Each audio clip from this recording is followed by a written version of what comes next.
Welcome, welcome, welcome, welcome, everybody. This is the CyphaDen Chat in association with the Denku podcast, and we want you guys to do it again. It got weird. Do it one more time. It's weird. The way you. There we go. There we go. It's weird how it came through. It came through, but that's yes. This is the Denk in association with the Denku podcast, CyphaDen Chat, and we're doing a tour recap tonight. That's what we're doing. We're gonna have random special guests pop up in here. This is technically episode 34. We just got off of a 21-day tour, 21 shows in 21 days. I built a lot of random um, memories, meeting a lot of random dope people, lots of cool shows, lots of experiences, lots of random series like the Denku Eats series, the Hot Hotel Bars. There's a random Denku Soaks that has not been leaked to the public eye yet. There's a Pesto Eats. There's all types of great shit that's probably gonna come your way at some point in time. But tonight we're just gonna talk and recap about this dope tour that started all the way in Toledo, Ohio, back on October 3rd at the Code Bar. That was the start of it all. Um, yeah, Pesto, you had a crazy story about Toledo, actually. First, I as gotta, I gotta as pay he him a little homage, bro. as he Gotta do the does Toledo, bro. I gotta do the as Toledo, son. Yeah, yeah, as get he it. Do the does Toledo. as he does the Toledo. The Toledo. Uh, I don't know who the man was, but there was a man that basically invented a dance that Pesto has been doing the entire tour and calling it the Toledo. I'm Yep, not sure of who this man is, but you're a legend, bro. Whoever you he's a are out legend there. now. He's the greatest of all time. The No, Toledo. it was Code Bar was a good start, man. It was like a very strange, like place to be in, because it's kind of off the beaten path. It wasn't like in the main city. It was kind of like one of those sidebars, but it was actually kind of popping there. There was quite a few people there. There's people that were like pretty into it. Like that one group asked us to rap right away before we even went on. Guy ended up buying me a drink. He was all excited and You kept calling also us his rappers.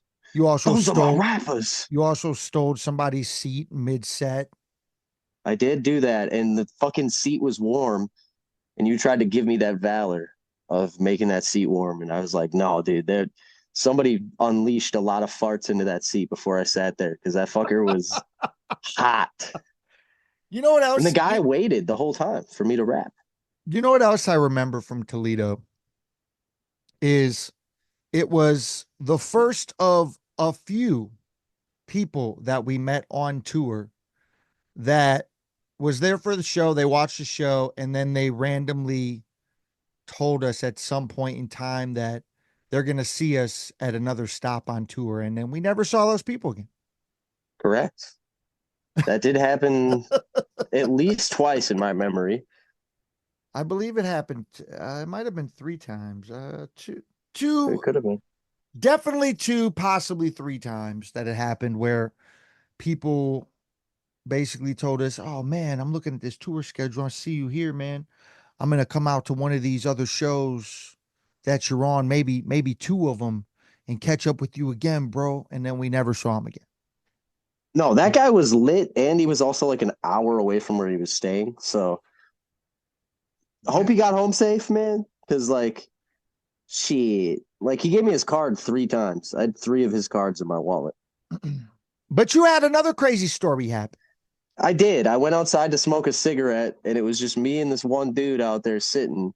And then this older black dude comes out, and he starts kind of talking to me, asks me for a lighter. And he smokes, and then he's kind of doing his own thing. And these 2 ladies come out, and they're all dressed up. They were dancing before. And the one starts going on a rant about how like she works at a gas station or something. And she's like, this lady came in wearing no shoes. And I told her I can't serve her.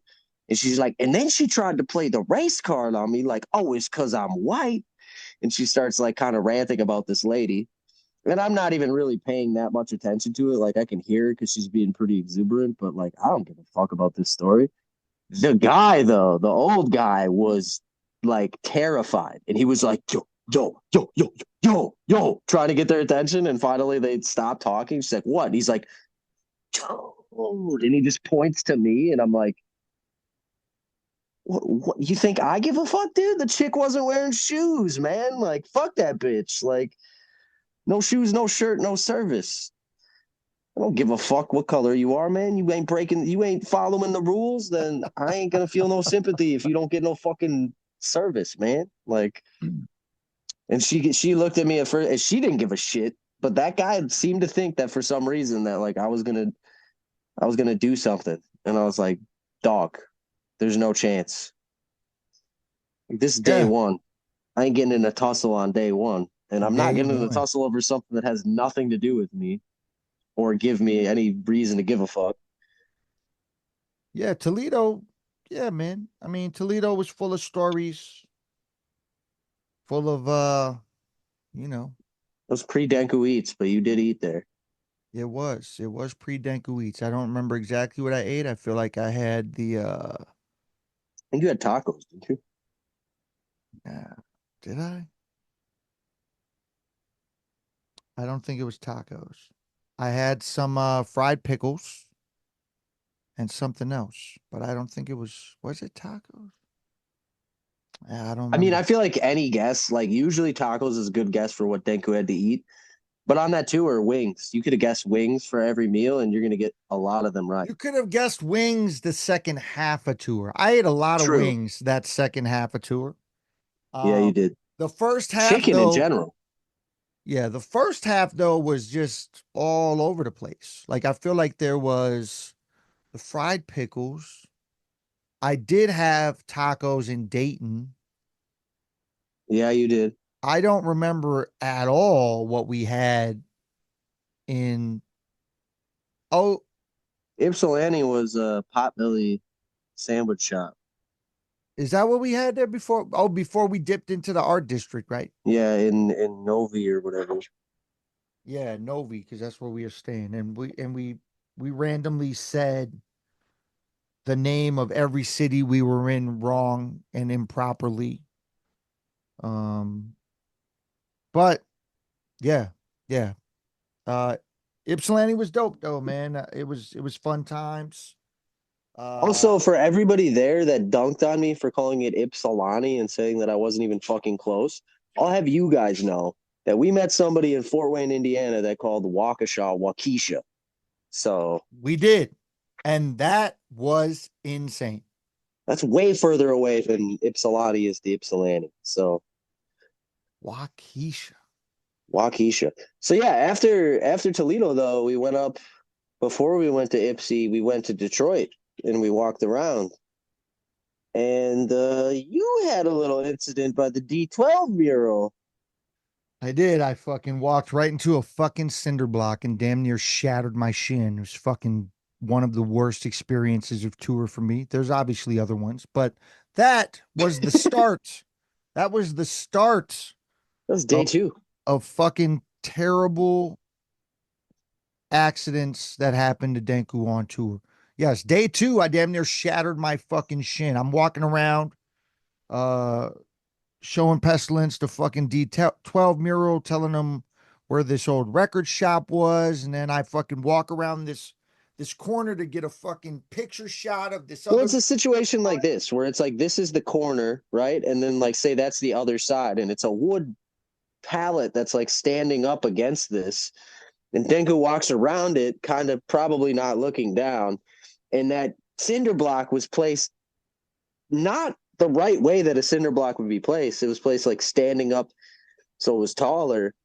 And it was tucked right behind that. So Yeah, man, cinder blocks, man, sometimes they come out of nowhere and they really fuck you up. They just jump out at you and they're vicious, man. yeah, and then You gotta be Pestilence, careful. stomped the shit out of the cinder block for me Oh yeah, dude, he ain't gonna be out hurting of nobody. retaliation Yeah. for fucking with the Denku. You know what I'm saying? Yeah, Like, you hit one of ours, we coming back tenfold on that shit, man. yeah. Yeah. It ain't But happening. that area though, super dope. Love the art all over the place. We walked through this weird fucking vintage store that had some of the weirdest shit in it I've ever seen in my life. That is where that vintage store was. That was a very cool store. I feel like I should have got that purple hat there. I kind of missed the boat there. I should have got that purple hat. Just like you should have got the Flanders robe when we were down in Dayton or whatever. You should have got Dayton. the Flanders robe. Yeah, right before the vampire gala or whatever the Yeah, fuck was going on. yes, they were having a vampire gala. That is true. Also, back to Ipsy though, that is the first place that we saw the legendary sticker. It is, which we saw One later more time. in Athens, but yeah, we saw Across the country. just a random fucking tag sticker uh in that art area. And Just a dude that looked blazed with like a half-hearted smile and a beard was the entire sticker. No brand, nothing, just that face. And we saw it twice we on did. We opposite did. ends of the country. Once in Yeah. the north, once in the south. So whoever that is, fucking gets around, man. Yeah, I actually had um no idea who that was. I've never even seen it before. And then when we saw it, I felt like, oh, this is obviously a popular thing because we've seen it in multiple places now after the Athens shit happened. Um, Yeah, but what it stands for, who knows? no idea. No What if it's idea. just horrible? What if it's like the new Hitler regime? Like, yeah, this is our mascot, dude. This fucking burnt out dude with the beard. No one's gonna suspect him of being evil. And he was always on the bottom. Like he was on the bottom of that one, and he was on the very bottom of a pole of stickers in Athens. It was like Yeah. this guy's got nefarious intentions. I Yeah. kind of like it, but he was out there, man. He was out in them streets. Um, Showing Ipsy was one of my favorite on the whole tour, even though it was stopped too. I think what they're doing there is it's one of the things that like really kind of I know you're trying to build a monthly. It's something that I'm looking to hopefully do in my area as well. And that was kind of the first place that I got to really experience what that does for a culture. Like seeing so many talented people in one spot that didn't have this weird competitive ego that was like, I'm not going to talk to these people. I'm just going to go up there and do my shit and then leave. It was very much like, nah, dude, everybody here is dope. Let's fucking all rock this shit. You know, shout out It to was Duke Nukem, Duke you know, Nukem, all the people Nikki that were in the P, house, Nikki P, my homie Chris Parrish, True Classic in the building, all the other people we met. Curtis, Um, the fucking legend, Curtis was the legend in the building. We met one of the first, no, the second legends of tour. The first was obviously Toledo, Toledo, which we don't know his the name, but dance. Yeah. Curtis was definitely the second legend of that of the tour. And explain to him what happened. Curtis is about 6'3", Ichabod Crane looking, long, wispy, Grateful Dead hair and bifocals. The last guy that you would think would be like excited about a hip hop show. And he came up to us and he was just like so jubilant the whole night. And he was like, wow, what do you guys got going on here? Hi, my name's Curtis. And he's like, I've been coming to this bar since I was 16. I'm 55 now. And he insisted on calling Denku Jason the entire time, which was hilarious. And then he kept telling me about how he plays Magic the Gathering and he has a Pestilence card. He's like, I always wondered what that Pestilence looked like, and now I know. He was like all excited about that. And he stuck around the whole rest of the time. He was so like into like what was going on that he was like, let me help you carry merch, not realizing that two of the totes that we were carrying the whole time are like carrying a corpse in them. And he he tried picking one up, and him and this other guy are trying to like carry one of the big totes with another tote on top of it. And he's like, Jesus Christ, Jason, you weren't kidding. This thing's fucking heavy. But he fucking helped lug it outside and load it up. And then he went back Yeah. to the front of the building where everybody's smoking cigarettes, and his son called him. And he's like, hey, man, no, I'm all good. I'm just at the bar. We're all saying goodbye now. I should be home in a few minutes, but I appreciate you checking on me. You doing all right?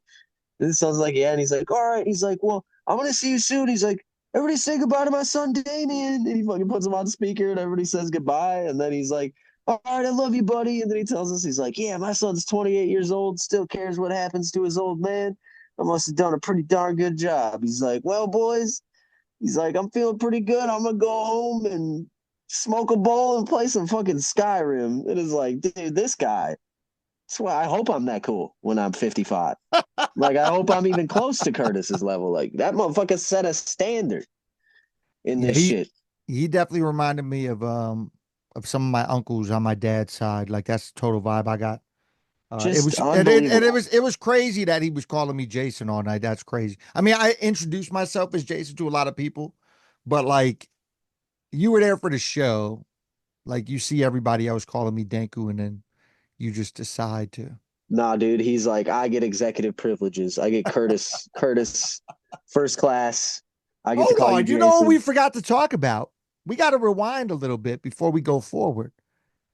The fucking Amish community we passed through on the way to Toledo was That is insane. true. Yeah, that was in Indiana, right? In Indiana, yeah. In Actually, it was Indiana. after. I think it was maybe after. So like Was right it into to Ohio. Toledo or after It Toledo was on the two. way It was two. It was two Toledo. to Toledo? Yeah. For people that have been following the tour as we went on, there's actually a random video of the One of the Amish buggies cutting going across the by highway, with tearing through. yeah, it's hilarious if you caught that. But yeah, we passed that shit. That was a giant town of we saw just driving past, not just on the road. Every driveway had like buggies Buggies. hooked up. Yeah. Like they They were were getting the serious. Amish on, dude. They were serious. They were getting it done, bro. And But I mean, but I mean, I looked at them. did they follow the true Amish way? I mean, I don't know what the true Amish way is. I have no idea. I don't know anything about it.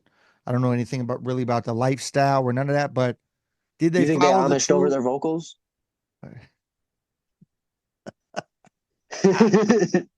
I mean, maybe I don't know. I They mean, could have been Amished over their vocals. I mean, some of them had baller cribs. I'm like, you didn't build this crib. The other thing too is in Toledo was the first, and it was cool. Shout out to my homie Taylor for putting us on to the first legendary food spot that we hit Oh, on the whole tour. how Tony did we forget? Pacos, How did we forget Tony the Backup? the home of the signed Jimmy Carter hot dog bun, among others, just walls of signed hot dog buns for whatever reason. And There's no reason. one of the best dogs, that we saw all tour. And we had some fucking highfalutin hot dogs a couple times, but that, yeah, I got a brat with sauerkraut, and I'm a fucking snob when it comes to bratwurst. And Tony Pacos, man, if you're ever in Toledo, it's a good stop. Like, check it out. The food is good. They had poutine too. I didn't get the poutine. I wish I would have, because the next time I tried to get poutine, they didn't. They were out. So I was like, man, I missed my window to get Yeah, poutine. But you Tony's did. probably threw down some crazy poutine. Um, I mean, awesome fucking atmosphere in I there. mean, the hot dog that I had there was crazy good. It was real good. Got the chili cheese That was down. definitely a good stop. Um, it's memorable. There's also a video of that out there of our walk into Tony Pacos that you could check out on your socials. Like I said, if you follow the tour, you could check that shit out. Um, I was hoping we got the homie True Classic in here. He was talking about popping in, but apparently, if he does, he'll pop in and we'll talk to True Classic for a little bit until he pops out. But other than that, yeah, Ypsilanti was a dope show. Like I said, we talked about the legendary Curtis.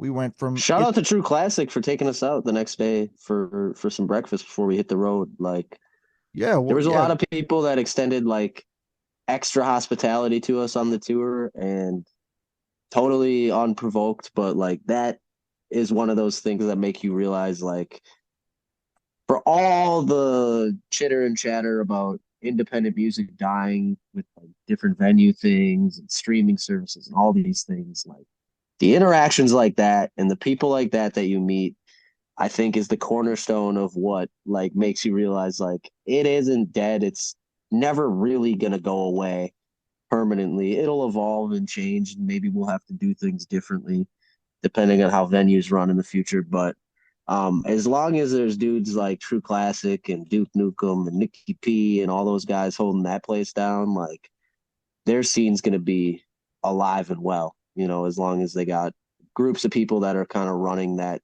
torch because definitely. there was just so many people that were there. I think it was one of the shows too that it was like because we have this problem fucking in Wisconsin, and this is directly aimed to everybody in Wisconsin that performs, not towards one person in particular. But something I noticed on the road is all of the best scenes that we came into. If anybody left before the show was over, it was one, maybe two people. Everybody stayed for the whole shit at most of these shows. And that's something that was vastly different than what I see in our scene. Um, I can't remember the last time we had a show outside of Reptile when we got just the fam where it's like me, you, Space, and Stream or somebody like that that's gonna stick around, that we had a show where everybody stuck around till the end. And as an artist, to me, it's like there are going to be times where you're booked heavy and like maybe you have to dip out a little early. That should be few and far as fuck between because the show shouldn't just be a 15 to 30 or 45-minute, however long your set is, catharsis of you going up and doing your thing. Yeah, It's an entire experience, man. Like you're there to absorb, like if you love this, you're there to absorb the whole culture. And it's like, man, you have the opportunity to interact with your true peers, other people that are getting up there and doing what you do. And no one cuts the fucking pizza the same way in hip hop. So it's like you're really fucking yourself over by leaving early because you lose out on all of that opportunity to learn and network and meet people that have opportunities that you didn't even know about that maybe open up to you because you talk to them for 20 minutes and you guys find out you yeah, have shit in common. yep, Like so many people just fuck themselves out of that. It's like, why are you even doing shows if that's going to be your regular? If you're going to show up late, leave early, you're just coming there to do you should honestly, what you should do if that's your prerogative is you should do karaoke because that's what karaoke is. Like it's showing up, doing your thing, giggling with your friends, having drinks, and going to the next bar. It's not what a show is. So I don't know why that happens in hip hop so much in our area, but hopefully we're able to bring some of that culture that we met on the road with us and cut that shit out. yeah. I totally feel you, man. On that, and yes, that. Well, I mean, you're saying a lot of the shows we did, the artists stuck around. I I think a mean, lot of them, yeah, a lot more than I expected. yeah, You know, like a lot of those, like yeah. I'm thinking about some of the shows, like I can agree with that. Yeah, where there like was. the opener stayed for 4 hours, after they were done performing. And it's like, Yeah, that yeah, motherfucker was there for the show. Like, hell yeah, dude. Like, you're taking it all in. And I think those are the people that really I see a bright future for. Because it's like those are people that are gonna get the opportunities that other people complain are never handed to them. And it's like, I well, feel that. you might make dope music, you might have a great show, but like, are you doing some of that other stuff where you're like actually talking to people and getting to know Mm, people? Like being dope ain't good enough anymore. Like you gotta be something else, man. You gotta people want to know who the fuck you are. We live in a fucking age of information now. Like people want to get to know you a little bit. They want to talk to you. They might think your music is dope, but like if they try to talk to you and you're not there, then maybe they think you're fucking conceited, or maybe they think that you don't respect them. And then Maybe they don't fucking look your music up. But you stick around, maybe somebody that saw you, like I had shows where fucking we did something early on a cipher or something, and then I see somebody a couple hours later come up to me and ask about merch from that small interaction. It's like, well, if I would have left after this, if I was somebody that was just here for the open mic and I left, never selling that merch, never making that connection with a fan that might want to buy stuff in the future. It's like, why would you do that to yourself?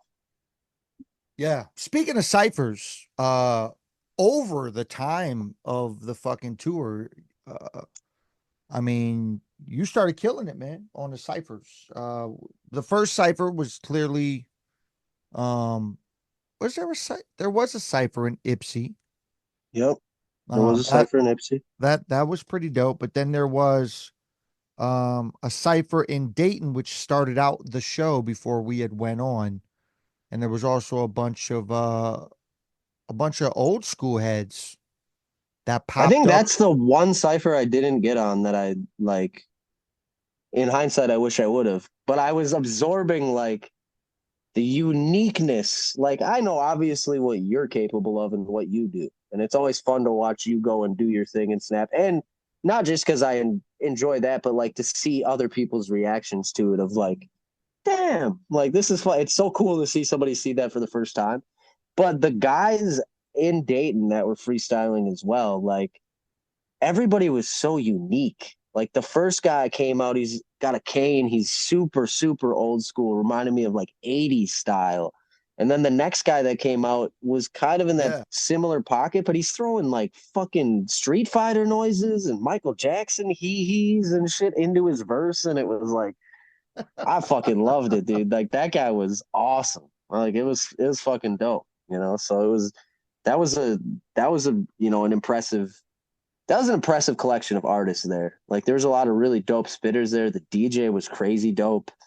Um, you know, the only thing that I wasn't like I wish would have been a little bit more catered to the what they're doing is I think the venue wasn't like I like venues that have other shit going on that get people in the door, but I feel like when it's something as intensive of like people shooting pool or billiards and stuff, like it creates a clash of two different cultures in the room at the same time that don't always synergize. So like that was the one thing where it was like, and those stairs, The man, hauling the merch in stairs, those stairs, like the craziest, each stair was a treacherous. different fucking size than the It other was ones. insane. It was insane. They were made to kill. And some of them were very sloppy. There was no guard. Like we could have just fallen off the side of the porch on the top. And this And was then pre muscles. This was pre us hauling merch for 3 weeks. this was pre Pesto beast mode. Like by the end of the tour, Pesto's carrying one of the giant totes by Yeah. himself out the door and shit. I was like, All the way Pesto, into the venue, all the way back into the car and into the car. yeah, that was seeing you do that in Milwaukee was insane. And like the way we ended the tour and then seeing you, he was just like, fuck this, I got this. And he was just fucking beast moded out to the car. I'm like, well, damn, Pesto, I see how you are.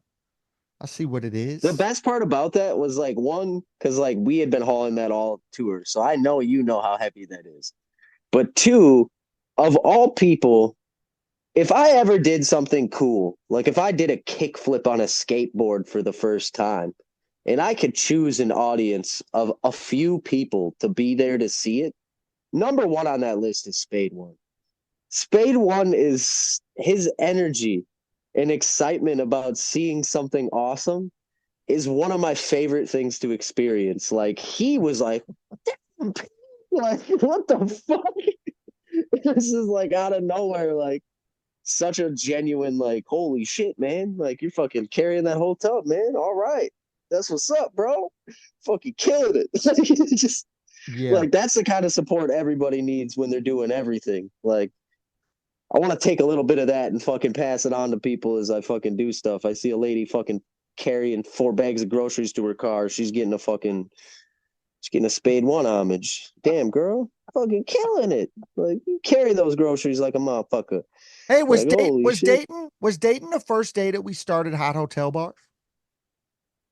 And actually, I think it was. I think it was, and I think that was part of it was because I didn't get in on that Cypher, and I was like, fuck, I should have got in on that Cypher, because I knew they were doing one at the end of the show, and they didn't end up doing that one. So I kind of missed the boat on that. So it was like, man, we got to do a Cypher at the hotel so I can get this brushed up on. Because I mean, for me, man, like obviously, before the tour, like I'd freestyled a little bit. Like I think I'd only done it on stage one time, and it was one of those things where it was a fleeting situation where it was like, man, if I'm really feeling it, maybe I can freestyle a little bit.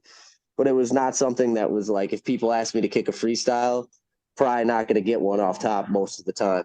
But that Yeah. was something going into the tour that I was like, all right, this is a good opportunity because I'm going with somebody that lives and breathes the freestyle game, and I'm going to be around this a lot. So it's the same way I look at, like, if you're a fighter, right, and you go into a gym, do you want to train with fucking Joe Blow whatever at the fucking average Joe's gym? Like, that might be fine, but what if you could get into the fucking octagon with fucking Anderson Silva right away and start learning the crazy shit, And that's what I looked at it like, is like, all right, Denku's very proficient at this. Like, if anything's going to help somebody learn, it's being surrounded by this and having, I've always found like having that kind of like, I don't want to call it pressure, but like, all right, dude, I gotta follow this. I gotta go after this shit. Like, motherfucker. Like, I better just have it, and just being able to tap into that other part of your brain that comes when you're fucking freestyling. And it was a lot of fun to kind of develop that. Dayton, after Dayton, that was our first crazy drive too. It was like 9.5 hours it took us to get to Athens To because we stopped for Athens. gas. Super crazy drive. We had great weather pretty much the entire tour. I mean, We only rained once. it was cool, but like we hit cool weather, like where it was colder, but and like hot weather. Athens was hot as fuck. yeah. But yeah, man, that drive was crazy. The drive was like, man, if this is gonna be the drive every day, how are we gonna do this? Like, how are we gonna keep up this momentum? 9-hour drives. Unfortunately, I think that was the longest one. There was a couple others that were pretty close to that, but that one was definitely, because I think this is the other thing too that I noticed is like towards the end of the tour, you kind of build up like the muscle of like, all right, I've been doing shows every day here for a week, 2 weeks, whatever it is. Like, my body's used to doing this now. The first few days, honestly, for me, were by far rougher than every other part of the tour because it was like my body's like, what the fuck are we doing right now? Like, what are you doing to us? We're fucking sitting in a car smashed for fucking 9 hours, and then we're getting out and going crazy for like 5 or 6. Like, how do you think you're going to keep this up? And I don't know. Like I said, it just seems like that muscle kicked in eventually, and you get to a point where it's like, no, man, this is just what the days are now.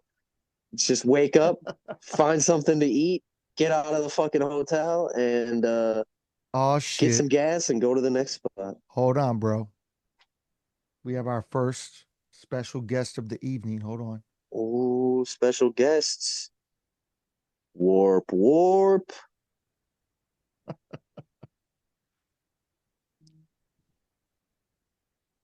Yo. Fucking Jeevz in the house. Hold on. You gotta unmute, Jeevz. You gotta unmute. Hold on. What up? Yo, what up, Jeevz? Jeevz in the house. What's up, bro? How you doing, man? I'm good. Rocking your other shirt I got from you. Yeah, The man. night we met. Hecatomb joint. Yeah, man. Shouts to the Hecatomb crew. Carnage the Executioner, you know what it is. But yeah, Jeeves, we were just doing the tour recap, man. We wanted to have you in here to be one of the special guests on the recap. I know you weren't able to stay for the entire show, but you popped out. You were one of the few people that I directly invited to pop out. and you showed up, man. You came out, showed some love, gave us the dap, gave us the shout. But how you doing this evening, Jeeves? How you doing? I'm doing good. Thank you so much for putting me on, yo. And I'm glad to support. I'm glad I was able to make time, say what's up, especially when you're in town, because I love doing that. Like everybody, I'm cool with. I just like want to spend time and just kick it and catch up and Yeah, man. You know what's crazy, which obviously you don't know because you didn't follow us the rest of the tour, but we actually ended every object freestyle that I did for the entire rest of the tour after we saw you. We ended with a Jeevz B. Yes. With a shout out to Jeevz With on every single with a one. shout out to Jeevz on every I pulled up end your of. profile on Instagram every time when the beat was ending, and he finished his lines with it. that's freaking dope, yo. I appreciate that. I love to check this shit out. Yeah, man. Well, so the thing for me is like I obviously hadn't met you before, Jeeves, but I was following you on Instagram, and you're the king of the meet and greet. You got all these videos of you with everybody in hip hop, all the way through every echelon of hip hop. And I remember asking Denku, who's like, "Do you know this Jeeves guy? Like who?" And he's like, "He might be at the Washington show, man. He might be at the DC show." I'm like, I gotta meet this Jeeves guy because I gotta see what this guy's about. He's got all of these videos with all these people. He's got a thing going on, and I'm like, and I gotta meet him. And man, I will say this: you showing up wearing like you're wearing your hockey jersey over the top, and then you got the Denku uniform underneath. It was like this guy, I already know, like, this guy is hip hop through and through. Like, he came prepared, even though he knows he's not going to stay at the show. He came prepared to be here. And that's something that I think, like, not a lot of people do, man. Like, your energy is truly special, bro. Like, that's something that hip hop needs that stuff, man. So, like, we really appreciated getting to chop it up with you and see you for that short time at the record store. Appreciate your kind words. That's the spirit I bring. Just want to come and support and rap like whoever's performing and have this kind of a mantra for like whoever's performing, I'm rocking their gear. That's That's dope, dope, man. man. That's so dope. So Jeeves, like I said, we just wanted to have you in here to say peace and all that goodness. And we appreciate you for popping out on the tour and saying what's up. But you have something coming up. Why don't you, well, we have you on here. Why don't you explain what you got coming up pretty soon? Like the Lloyd Banks joint, right? No, that just happened. It just happened. Yeah, You just and did the Lloyd other Banks things joint. happen too that I wanted to talk about. Yeah. Talk about it. Let the people know, man. Let the people know. So I start off the day by driving all the way up to Delaware from the DMV. Stop Word up. by to visit a friend from high school and like meet his like 2.5-year-old daughter. And then, but what was going on in Delaware was the hip hop summit taking place at the Delaware Art Museum, and you won't believe who was there. Drop it on me. Drop it on me. Do it all from Lords of the Underground, and the biggest one is Flavor Flav from Public Enemy. Oh Oh, wow. dope. That's what's up. And I got to meet Hakeem Green again, and he know who I am. Yeah. Yeah, I saw you at Channel Hakeem Live, Green. Hakeem Green, Channel Live. Yeah, I saw the shout out. Yeah, Yep. me and Hakeem, we actually have a joint. Burst Your Bubble. Me, Hakeem Green, and Wise the Intelligent. From Poor Righteous Teachers. Well, yeah. Wise Intelligent. Super dope.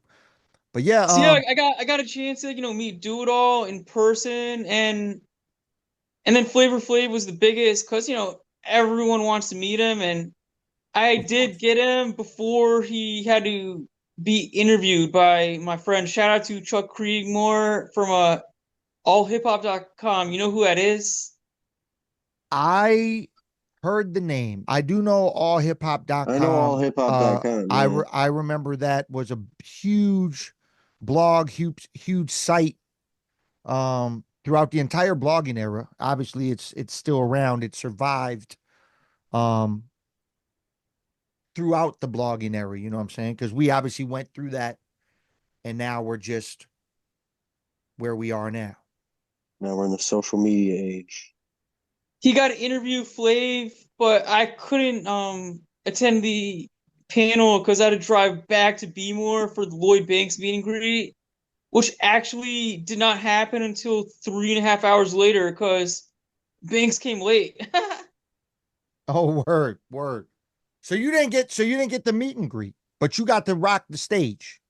Oh, I got to meet Banks. Oh, you did meet Banks. But I waited 3.5 hours for him to pull up. Oh, damn. Yeah, man. That's typical. Like, yeah, I know That's the something head. though that like I know Jeevz the headline. Jeevz has crazy. Over I don't know if I've ever met anybody with that kind of dedication and passion, man. Like your hip hop knowledge, your like willingness to go out and I'm sure a lot of people see these videos and think like, oh, this guy's just popping out and seeing these people. They don't know about the 3 hour wait to dap it up with somebody and like that. I don't know, man. That dedication speaks volumes to who you are as a person, I think. It's that, and on top of it, like you had said, like the hip hop knowledge that Jeevz Yeah. holds of all the he knows the people he's meeting. He's not just there because, oh, this is a hip hop guy and a flyer. He knows the history, he knows the people, you know what I'm saying? Like he's got the hip hop history. That's dope. Yeah. appreciate it. But even if I don't know the artist too well, and if they are hip hop, I still want to do some research on them before meeting them. So Yeah. I have things to talk about. And then after I meet them, I'm able to like study more about their discography, their upbringing, vice versa, Yeah. and just show that I'm a true fan. And How'd the then show go? hopefully the goal Of is course. always to build a personal connection with them. Like after Yeah. like the second or third time, the artist should know who you are. Of course, man. Well, again, Jeevz, we appreciate you popping in, man. We're definitely chopping up more in the future. Again, this is the tour recap. This is our special guest, Jeevz B, in the motherfucking house. Jeevz B. Appreciate you again, Jeevz, for stopping by, man. We will holler at you soon, buddy. Always an Stay honor, up. brother. All right, man. Peace. Peace.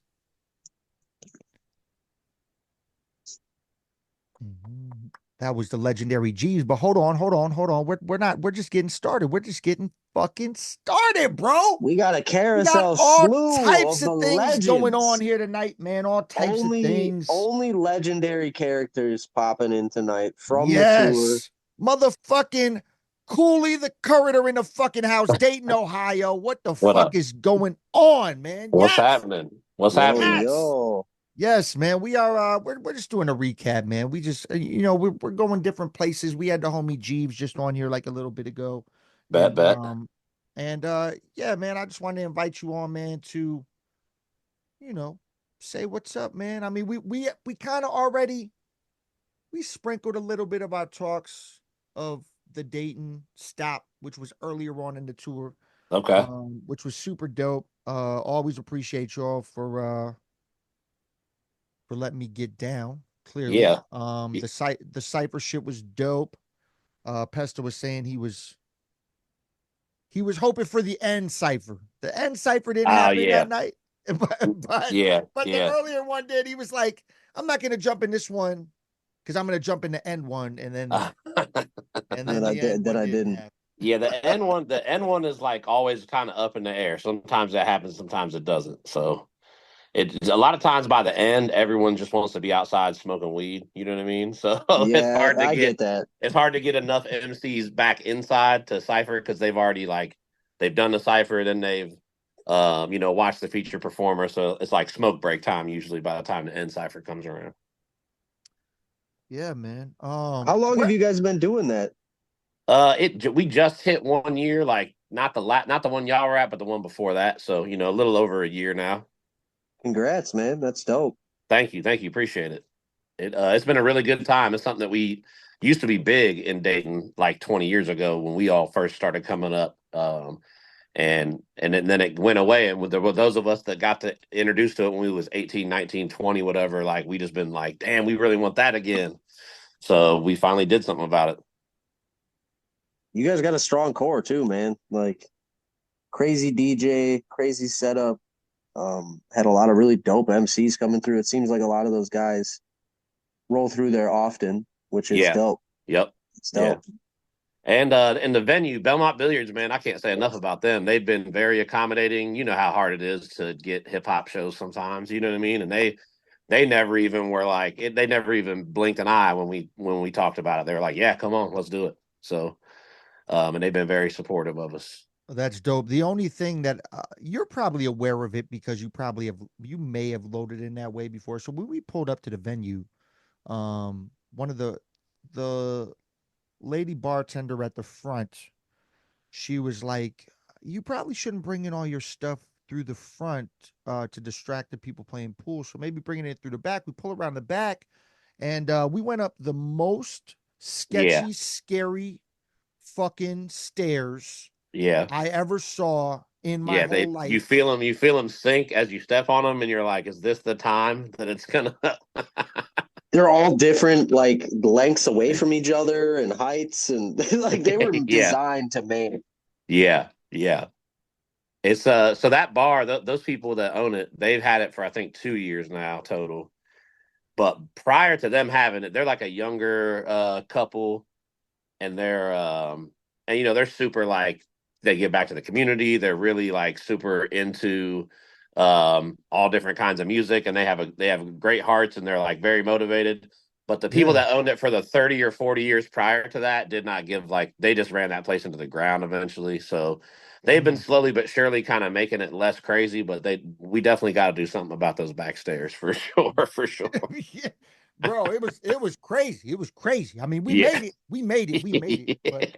But yeah, that shit was crazy, man. But again, man, I appreciate you, man. I look forward to coming back through Dayton again sooner than later, man, because so you got to come through.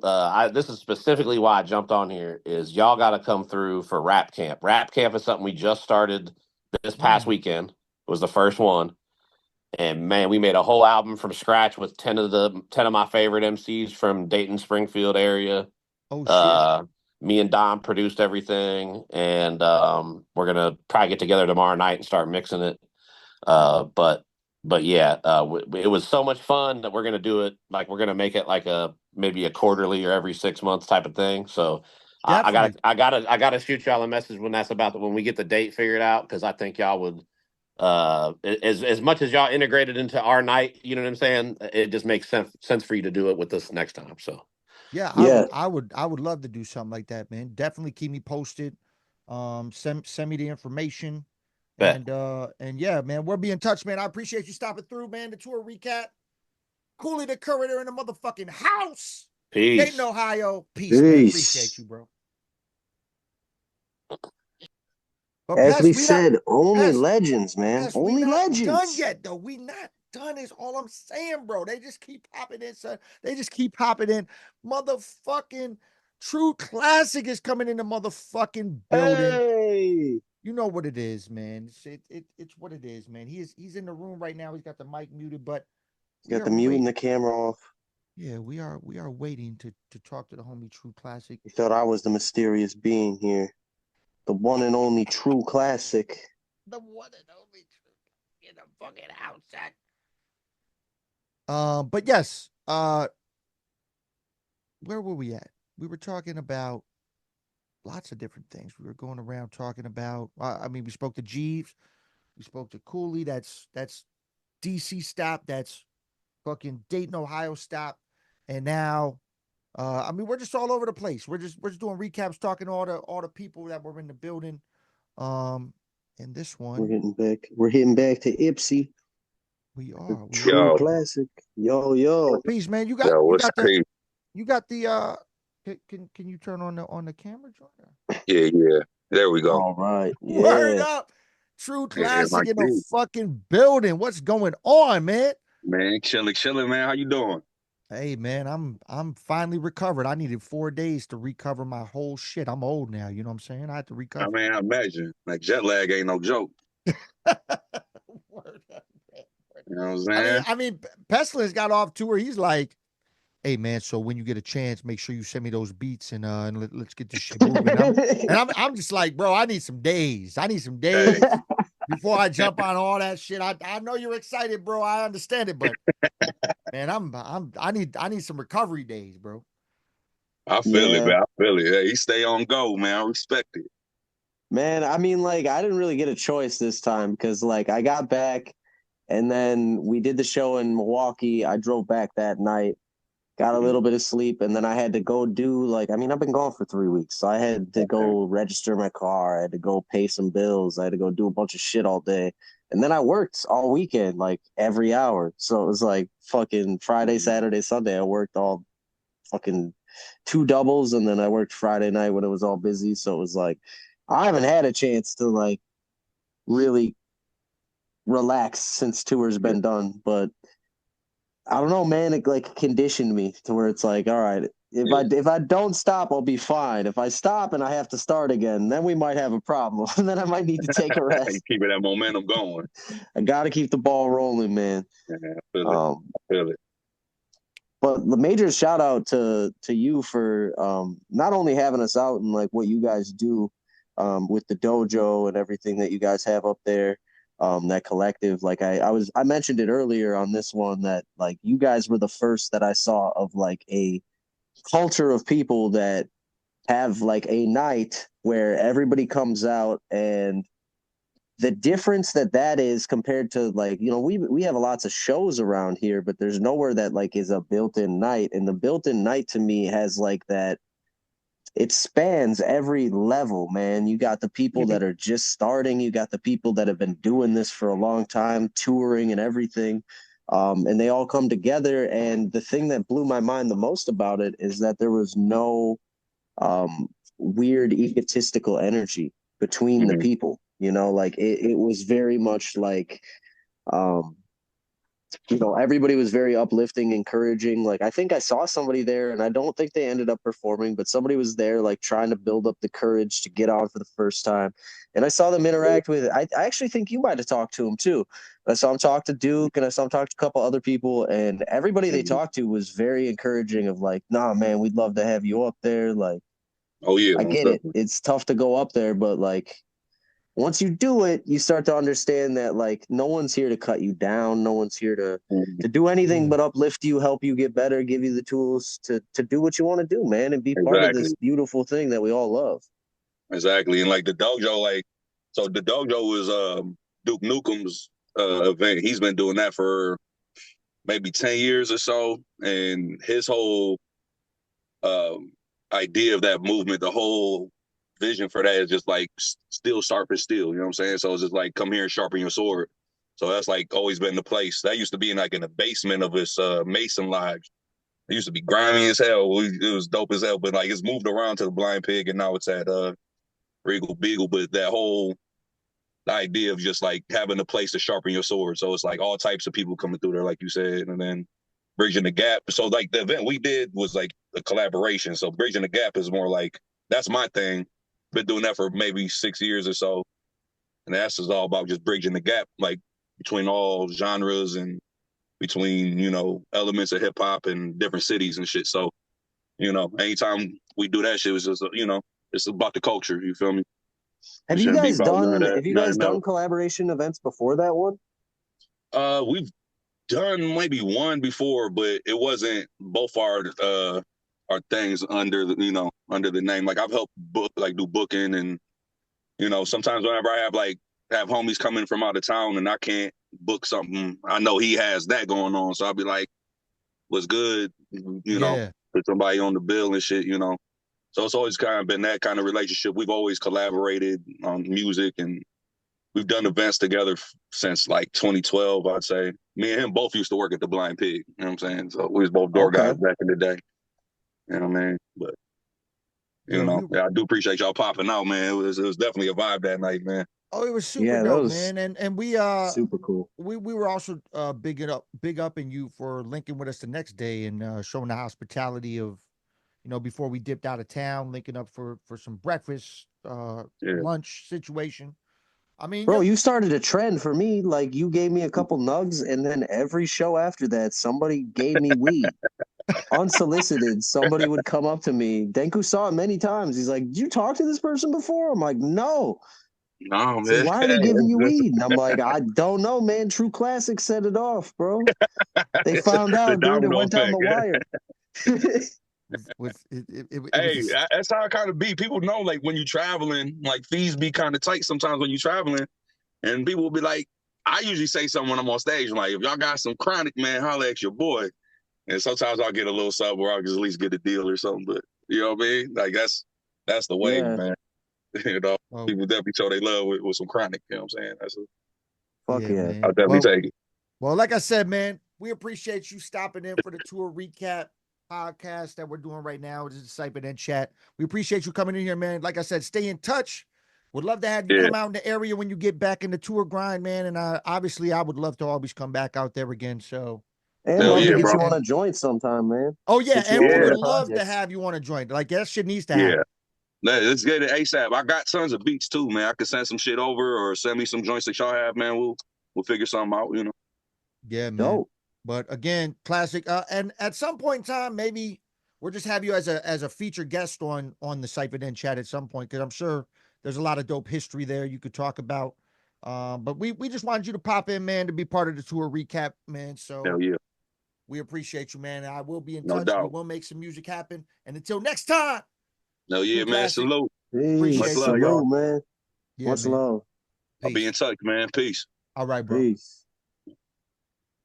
Yeah, man. This has been super dope, man. I can't believe all the guests we just had just pop in multiple fucking things, like just all over the Just place. bang, bang, bang. Bang, But bang, but that bang. was how that's how the tour was though, man. Like, because we went from, I know we talked about Dayton, obviously we talked about Ipsy and some of those earlier dates, but then we went down to Athens and we linked up with Montu and Chief Rocka and you know, all those cats down there and what they're doing.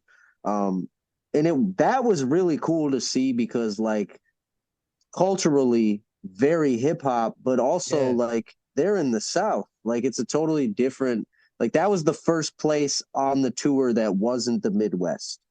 So it was like a different area of the country, different influences, different all that stuff.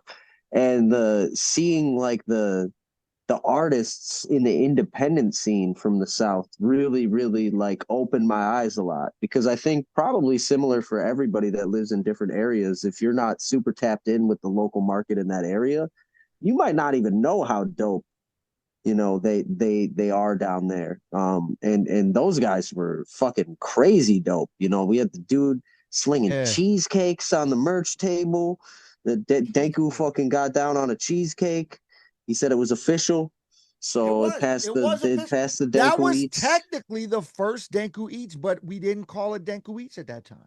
That's true. It was just you're like, you better catch me eating this cheesecake, Shine. And I But was like, you can't yeah. forget about the guy we met before The guy show outside? started.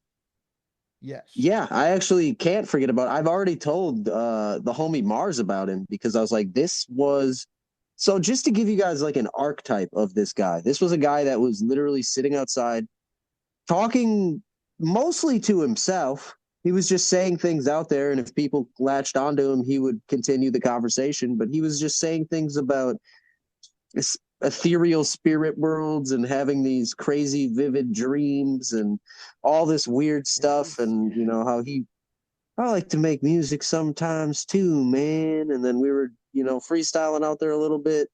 And then once Montu and Raka showed up, we were all getting ready to kind of head inside. And this dude stands up and he goes, I'm going to go home and make some music of my own. And then just peels off on his bike.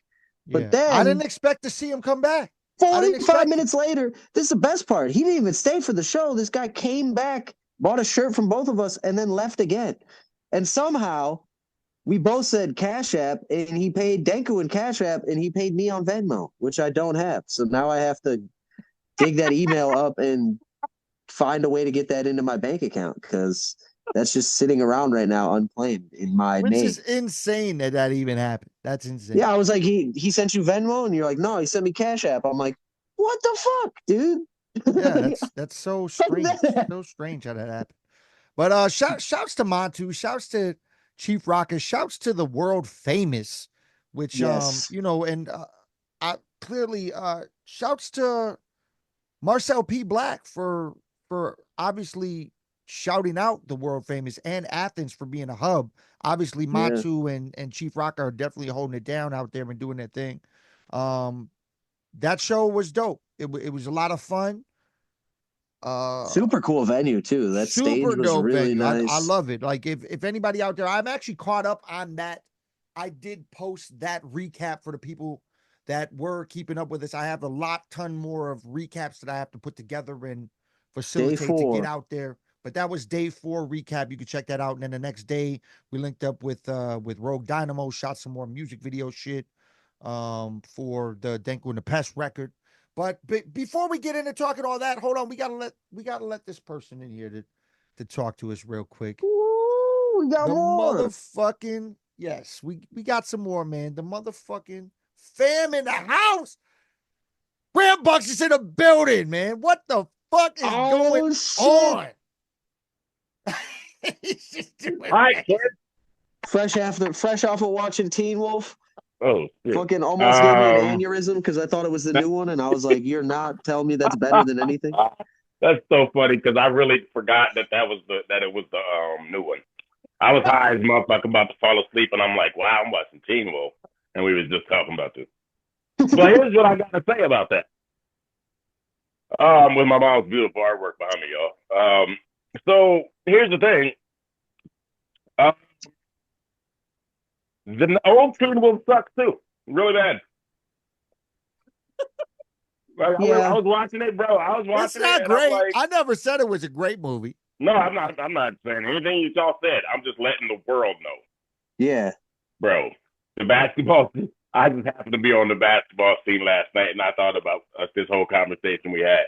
Oh my God, bro! Y'all might not realize this. Go back and peep it. During the basketball scene, the fucking rim inside the fucking high school gym is big. It's crooked. It looks like a park hoop in a gym. Like they couldn't even get like straight basketball hoops, bro. Go back and watch the basketball scene in Teen Wolf. The very first one when he first starts to get like, yo, he's trying to ask the girl out, and his hands start getting hairy. Oh man. I have to watch one of these days. I have to watch Teen Wolf and Celtic Pride. I have to watch those two movies. You do something else with your life. It's gonna be a bad day. I'm gonna a throwaway day. I'm probably gonna smoke a lot of weed. And you should have 2 great movies on deck. Like I will. I'll have some Tarantino in the holster. Some Guy Ritchie ready to go. Something classic. Way of the Gun would be a good movie. But I've never seen that one. I know we recently towards the end of the tour re-linked up with RamBunxious. He popped out to the Louisville show, which is super dope, and appreciate him for coming out there. And that was fun, man. It's dope. We did have a brief conversation though about potentially bringing back the motherfucking movie review podcast, and I think that should maybe be a thing. I'm 100% down. Yeah, I agree. So I'm doing a whole lot of movie watching and shit lately. Being in Louisville recently with some health shit. I can't drive, so I'm chilling. I ain't doing shit. The other thing we have to say about that, though, you can't just brush past like shouts to Ram for coming out to the show. Not only shouts to Ram for coming out to the show and getting up and rocking, but like, Jesus Christ, bro, when was the last time you did a hip hop show? You just come up there and absolutely slash the fuck out of your verse, dude. It was like one of my favorite times being on stage, just getting to like watch from behind, like Denku and Ram just crushing it. Appreciate it. I don't remember the last time I did a show. I tell you like that. It was dope, man. Like I was like, I didn't know what to expect. I know you're a good performer, but I was like, man, might be rusty. Not at all, bro. No, I was no. like, I once the had a dog named Rusty, but that's about as close as that get. yeah, I was like, what the fuck? Ram's Denku's like, just that is nasty on 100% deck, not ready true. to go. Denku's like, he definitely never had a dog named Rusty. No, but check it. To be fair, I appreciate that, but to be fair, I've still been doing comedy. So holding the mic, being on stage, the performative nature. I mean, I've still been doing that. That shit don't go away, man. I do, you know what I'm saying? You know what I'm saying? You talking to me. No, I'm just playing. But no, that shit is fun, man. It really made me like just that little bit of rocking made me like, fuck have I been doing? Yeah, I gotta keep going. Like I like it's funny because I did the song. I wanted to keep like I was like, yo, we got any more like joints in there we can do. I wanted to keep rocking. Damn, man. And I wish I planned that shit out because we do have joints. I just haven't Joints we could have done. That's the one that I knew I just knew it. Like it was automatic. Like, and you said that you know it automatic. So I know that would have been an automatic, like just 100%. Yeah, we didn't know though. You know what I'm saying? We knew less than 24 hours before. Yeah, because so. I mean, clearly, we got gutter noise. We used to do that shit. We used to. Oh man, God. Yeah, we used to do that shit. We used to do mad shit, man. But I fucking love Gutter Noise. That's a great song too. Yeah. But I'm probably gonna listen to that when we get off this bitch. But I recently heard this kind of inspired you to come back out, and you're stepping out of the retirement. Is that a thing? Yeah, man. I said, fuck it, man. That's what I'm saying. Like when I was on stage, I wanted to keep rapping, man. I was kind of like, shit. Yeah. It just kind of made me like, what the fuck am I doing? I remember my brother was riding on the way home, and just so y'all know, my brother came out, my actual brother, and he stopped rapping years ago, but he's recently been like, oh, you know what? Maybe I'll pick up the mic again, and I've been trying to, encourage him to, because he's without a doubt top 5 favorite MCs ever to grace the mic, in my opinion, just me. So, like, that's dope. So I've been trying to get him to do that. So when I quit, he was kind of like, what the fuck are you doing? And I'm like, I might get, so he's on the way home.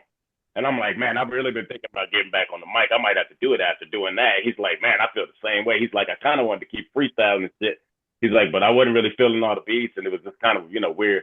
And I was like, that's cool. But he doesn't really drink much anymore. He was super high. And he was just kind of like, I was a little nervous butterflies. He's like, I ain't done it. He's like more like 10 years removed, probably. I don't even know. It might be less, Word. maybe 6, but maybe 8. I don't know. I'm not gonna speak to him, but so it kind of both had us both like, man, we could really get on some shit. And I'm like, yeah, we should do an EP. I'm trying to get him fully in. Dude, if you guys did an EP, man, holy fuck, dude. Go, but it's not gonna happen. Again, I'll tell you that right now. That's just a word. I mean, bro, Tim Capello, bro. Still believe. Tim Capello, baby.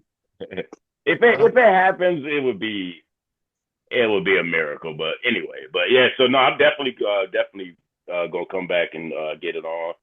I actually just got all my shit set up here to where I could probably do that. I'm gonna well, dope, man. That's I'm gonna get it back into the podcast space. I think doing a solo one, kind of Bill Burr style. Ooh. And then me and my brother are actually talking about doing one together, where we do one where it's just me and him really just talking shit about whatever the fuck's going on in the world. I mean, no real subject matter or something. So we'll see how those turn out. I mean, the one solo I'm definitely doing. I already got a title. It's gonna be called Ram Speaks or Ram Talks Too Much. I don't know which one. So I like Ram Talks Too Much. That's hilarious. Yeah, fuck you. That's good, actually. It's pretty funny. I should have recorded you saying that. I like Ram Talks Too Much. No, but anyway, that was so yeah. Ram had maybe one of the best burns on the whole tour as well. When I told him about how Denku busted his shit twice and I haven't busted my shit once, and he looked at me like, duh. And I was like, well, I can't see. And he's like, yeah, well, he's retarded. He definitely said that to me. I mean, it's not my fault. Yeah. It was the delivery was so on point because it wasn't even like you were playing. You're just like Nah, we weren't matter of even joking. factly like, I was like, no, oh, he's you don't retarded. know? Denku's Yeah, like retarded. he's So, retarded though. So I'm like, oh god. I mean, I gotta say that. That's my dog. And You he gotta just make fun of delayed like, fuck you. Also, you were getting down on yourself in the cipher, and I thought y'all killed it. I didn't think it was bad at all. You know, you'll never hear me be like, yo, I killed the freestyle.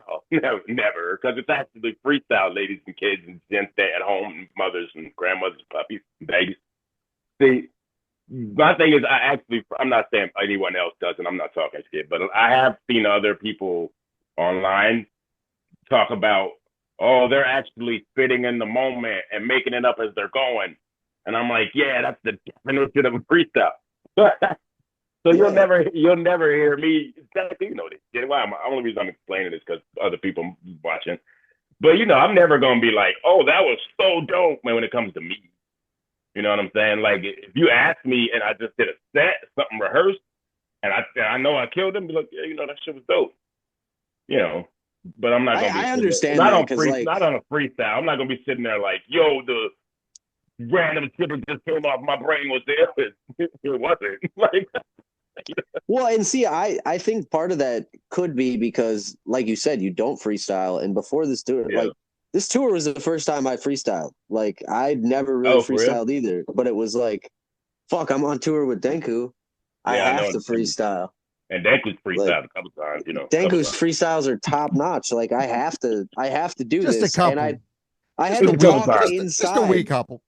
I had to talk inside of like, bro, you're gonna do this and you could absolutely suck. And it was like, you gotta accept that and just do it, man. It's the only way. But like, even as I felt myself getting a lot more comfortable and a little more proficient with it, I still have that same thought. Cause like Denku has been doing this for how many fucking years before he realizes, like, I'm sure Denku probably for a while was nasty and people were like, that was nasty. And he was probably thinking, I don't know. I mean, I think it takes a while to accept that. Yeah, any talented creative person is going to do that with anything. You know what I mean? I don't know, maybe not Jordan or some fucking buddy. It happens with my writtens too. Like I'll write something, I'll be like, this is dope as fuck, and then I'll release it, and then I'll listen to it again, and I'm like, fucking hate that. And then I'll listen to it for a long time, and I'll go back and be like, ooh, okay, I did this. You know why that doesn't happen with written? Well, okay, so the long time thing for me with written, it'll happen in reverse. I'll just, when I do it, if I put it on track, I think it's dope. It's just, I just do. But there are times I was gonna say there are times in the future when I'll go back and think it's even doper. But there's never a time when I think it's whack if I've already put it down on track. I'm just gonna be honest with you. You know what I'm saying? It won't make it track. I've also never. I guess whack's not the right word. I'm not overly critical of myself, is what it is. When I write shit, that's done. Like somebody actually once upon a time was like, fucking fairy tale. What the it is. It's a tale. Well, Denku's telling it, so of course it's a fairy tale. This bitch named Rapunzel was But no, somebody asked me to rewrite a verse, and I was like, no, I'm not doing that. Mm-hmm. You either use it or you don't use it. And I definitely would never rewrite a verse. And then he listened to it again. He's like, this actually is really dope. After I listened to it again, I was like, well, yeah, it is. Why'd you waste our time? Like, what? Talk about mucks, man. But that's the thing. Right. That's the thing. I've never been overly critical, which is probably why I have all this music that I could just put out, because I don't get rid of nothing. Like if it's recorded, it could potentially be something at some point and be released.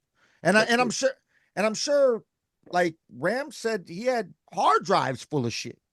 I don't know what you're talking about. What? You said you had hard drives of shit that's never come out. Yeah, I do. It's funny because when I just got back to my mom's, I forgot that there's 2 computers sitting over here, 2 old Macs just full of shit. And, do I go get monitors and all the cords and try to actually, turn them on and get them? I don't even know if they work. I don't think they work. Maybe they do. I think I just upgraded and just ended up. You know, how you just keep them. You know what I mean? So yeah. I mean, I don't know what I got. I just came across a whole hard drive full of beats, or not hard drive, but like it's not too many. It's not like you know, it's not crazy amount of gigs, but there's kind of like a, what do you call them? Not the little USB drives, but like a bigger one. I just came across one. I had no clue had shit on it, and Oh, so like an external hard drive. yeah, there we go. So I gotta go. Yeah, damn, I'm fucking showing my age. I just think all this fucking jargon. It's like more jargon comes every year. I worked in tech, so like that's the only reason I know all the weird. Hey, I worked in tech. No, I had to sell that stupid shit. Nah, but you know what I'm saying. So you run across shit, and I'm like, I don't know what the fuck I got, to be honest. Because I've quit a few times. Not quit, but like I might have set some shit aside and not done this and just sitting there. You know what I mean? It's stupid, but you know, whatever. Especially with beats. There's all kind of beats that no one's ever heard. I got a couple beats that I have stuff written to of and- Rams. I got a couple Ram beats written. They probably suck. Not yours. I just realized that. No, the beats are actually I meant my beats that are. No, they're actually really dope. Like they're the one was like the one with that like Go God sample. Oh, the one like, I sent you? Yeah, you sent me like a small little clip of beats, and I rhymed to a couple of them. Totally forgot. I mean, we actually still use a beat from RamBunxious to intro and outro the CyphaDen Chat podcast. That's right. That is my beat. That's right. Yeah, yes, it is. Right. I forgot all about that shit. I actually love it every time I hear that shit. I'm like, oh yeah. and it ain't going nowhere. It's the perfect intro and outro to every fucking episode. My vocabulary's nice, son. My vocabulary. Speaking my vocabulary's nice, son, is like a dope ass quote now. Speaking of podcast episodes, I know we're gonna let you go in a second, but me and Pestilence have actually talked about we would love to have you on. I mean, I ain't in no hurry and nothing, so you know, whatever. Well, so, yeah. Well, we would love to have you on as a special guest to talk about your journey through comedy and now coming back into the music. I think it would be a dope. Oh man, that'd be fun, man. Yeah. Like in light of the events of today with Tony Hinchcliffe now being the biggest. Bro, see, I was telling Pesto about it earlier. Yo, he's the biggest villain in the world at the biggest villain in the world's rally. That was that kind of comedy is exactly the whole thing that's why Austin, Texas is booming in comedy. You hear that kind of comedy every fucking night, and nobody really bats an eye. And so then I leave and I get here to Louisville, and it's on a national stage at the Trump rally, and I'm sitting there like, holy shit, are you fucking kidding me? That's crazy. Yo, if any of that shit was said in hip hop, it would just be. And then why is the man? Okay, so y'all about to open the can of worms. Basically, I'm gonna say it like this: I don't give a fuck who the fuck wins the goddamn election because I don't fuck with none of these politicians. I've always said this: fuck them all. Yep. But dog, Trump's team is the stupidest sons of bitches alive. How the fuck do you put the comedians on stage who line up with the people saying almost the exact same thing as jokes? But you have motherfuckers on stage who are saying the exact same thing and they mean it. That is the biggest PR fucking flaw in the history of anything on film. Like he really did go downhill since coming out to fucking Many Men. Like that was the pinnacle of like this motherfucker might run away with this. He came out to Many Men, like, oh shit. But now he's doing stuff like this, and it's like, he's turned.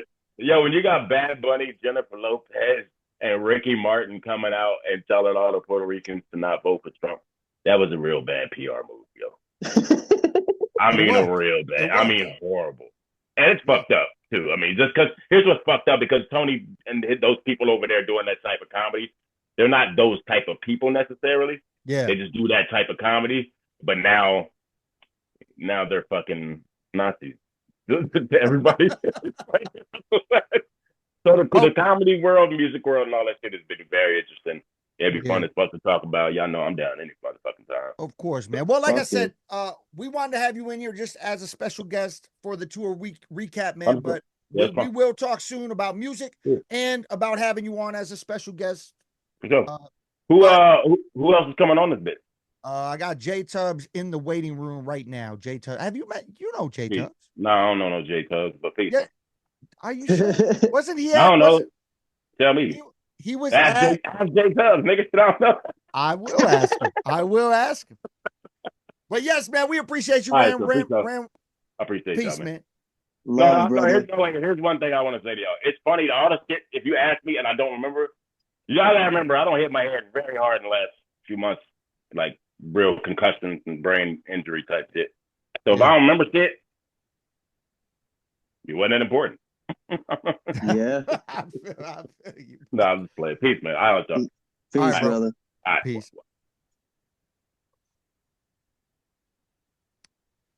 And what an They unbelievable. won't let me leave.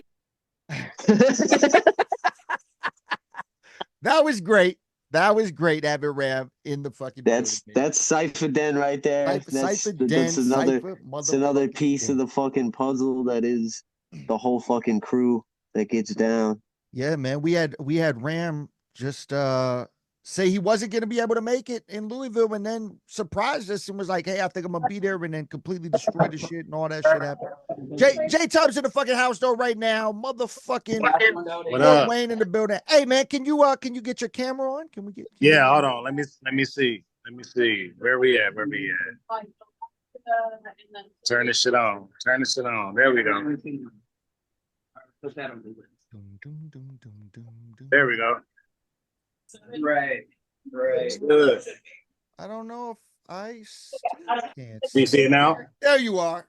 What's There we up, J Tubbs in the fucking house? What up? What Fort up? Wayne in the building. One of our tail end stops, but actually turned out to be super dope night. I honestly didn't expect it. Yeah, it was a good time, man. We enjoyed that shit. We Yeah, enjoyed that shit. it There we go. was We got 2RQ too. oh shit, 2RQ in the motherfucking building. What's going on, man? All right. Yeah, man. Yeah. It was super dope, man. Coming out there and getting down with y'all, man. I definitely left my motherfucking fast charge phone charger in the fucking venue there at some point in time. But it's all good. That venue was also, I mean, one of the first places I played on a tour back in 2015 or 16, one of those years. Oh, way shit. the fuck back. Yeah, That was one of the first stops of one of my first tours. that's dope. Yeah, man. And smoking in the venue. Crazy. Crazy.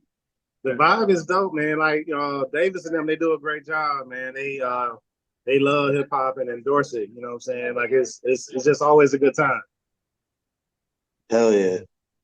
One of the things that J Tubbs brought to the show that me and Denku began to appreciate, and it started happening more towards the end of the tour. We kind of got a good string of luck of DJs really just kind of involving themselves in the set and like improving things with like some avant-garde cuts and beat drops and just a little bit of flair and flavor and stuff like that. And that and the recap that you put together was super cold. Oh, Like, Yeah, it was cool. that was dope, man. Super dope. hey, that's part of the game now. You know what I'm saying? That's got to be your own PR and marketing and all that shit too. You know what I'm saying? And so people can see this dope shit that we doing. Yeah. Also, one of the Fort Wayne or New Haven, Indiana stop at Carl's Tavern was one of the first shows that I not only left a phone charger at and will never get back, but I also left my backpack at the hotel that I had to run and get before the show. Damn. Because I didn't have the mics, I didn't have the laptop, I didn't have shit. I didn't have the USBs, I didn't have shit. I had to run home and I got caught at a train first, and then I had to turn all the way back around and go through the other direction to get to the motherfucking hotel. Well, the motherfucking Pestarine is just hanging out in the venue. All that shit happened. I was like, this shit is fucking terrible right now. Wow. Hey, but y'all came back and shut that shit down though, man. We did. We Yo, definitely. who was responsible? Because I'm curious to hear the rest of this story. The kid that you had open, the homie Swain. Yeah. He said that he got asked to do the show like a couple hours beforehand. Was that you that set that up? Yeah, we had somebody call off, or I gave this artist an opportunity, not one, not two, but three times, and burned me each time. So I'm that's done. It's like no more tries. Yeah, yeah, They're a dope MC, but they can't do it no more. You know what I'm saying? We don't work like that.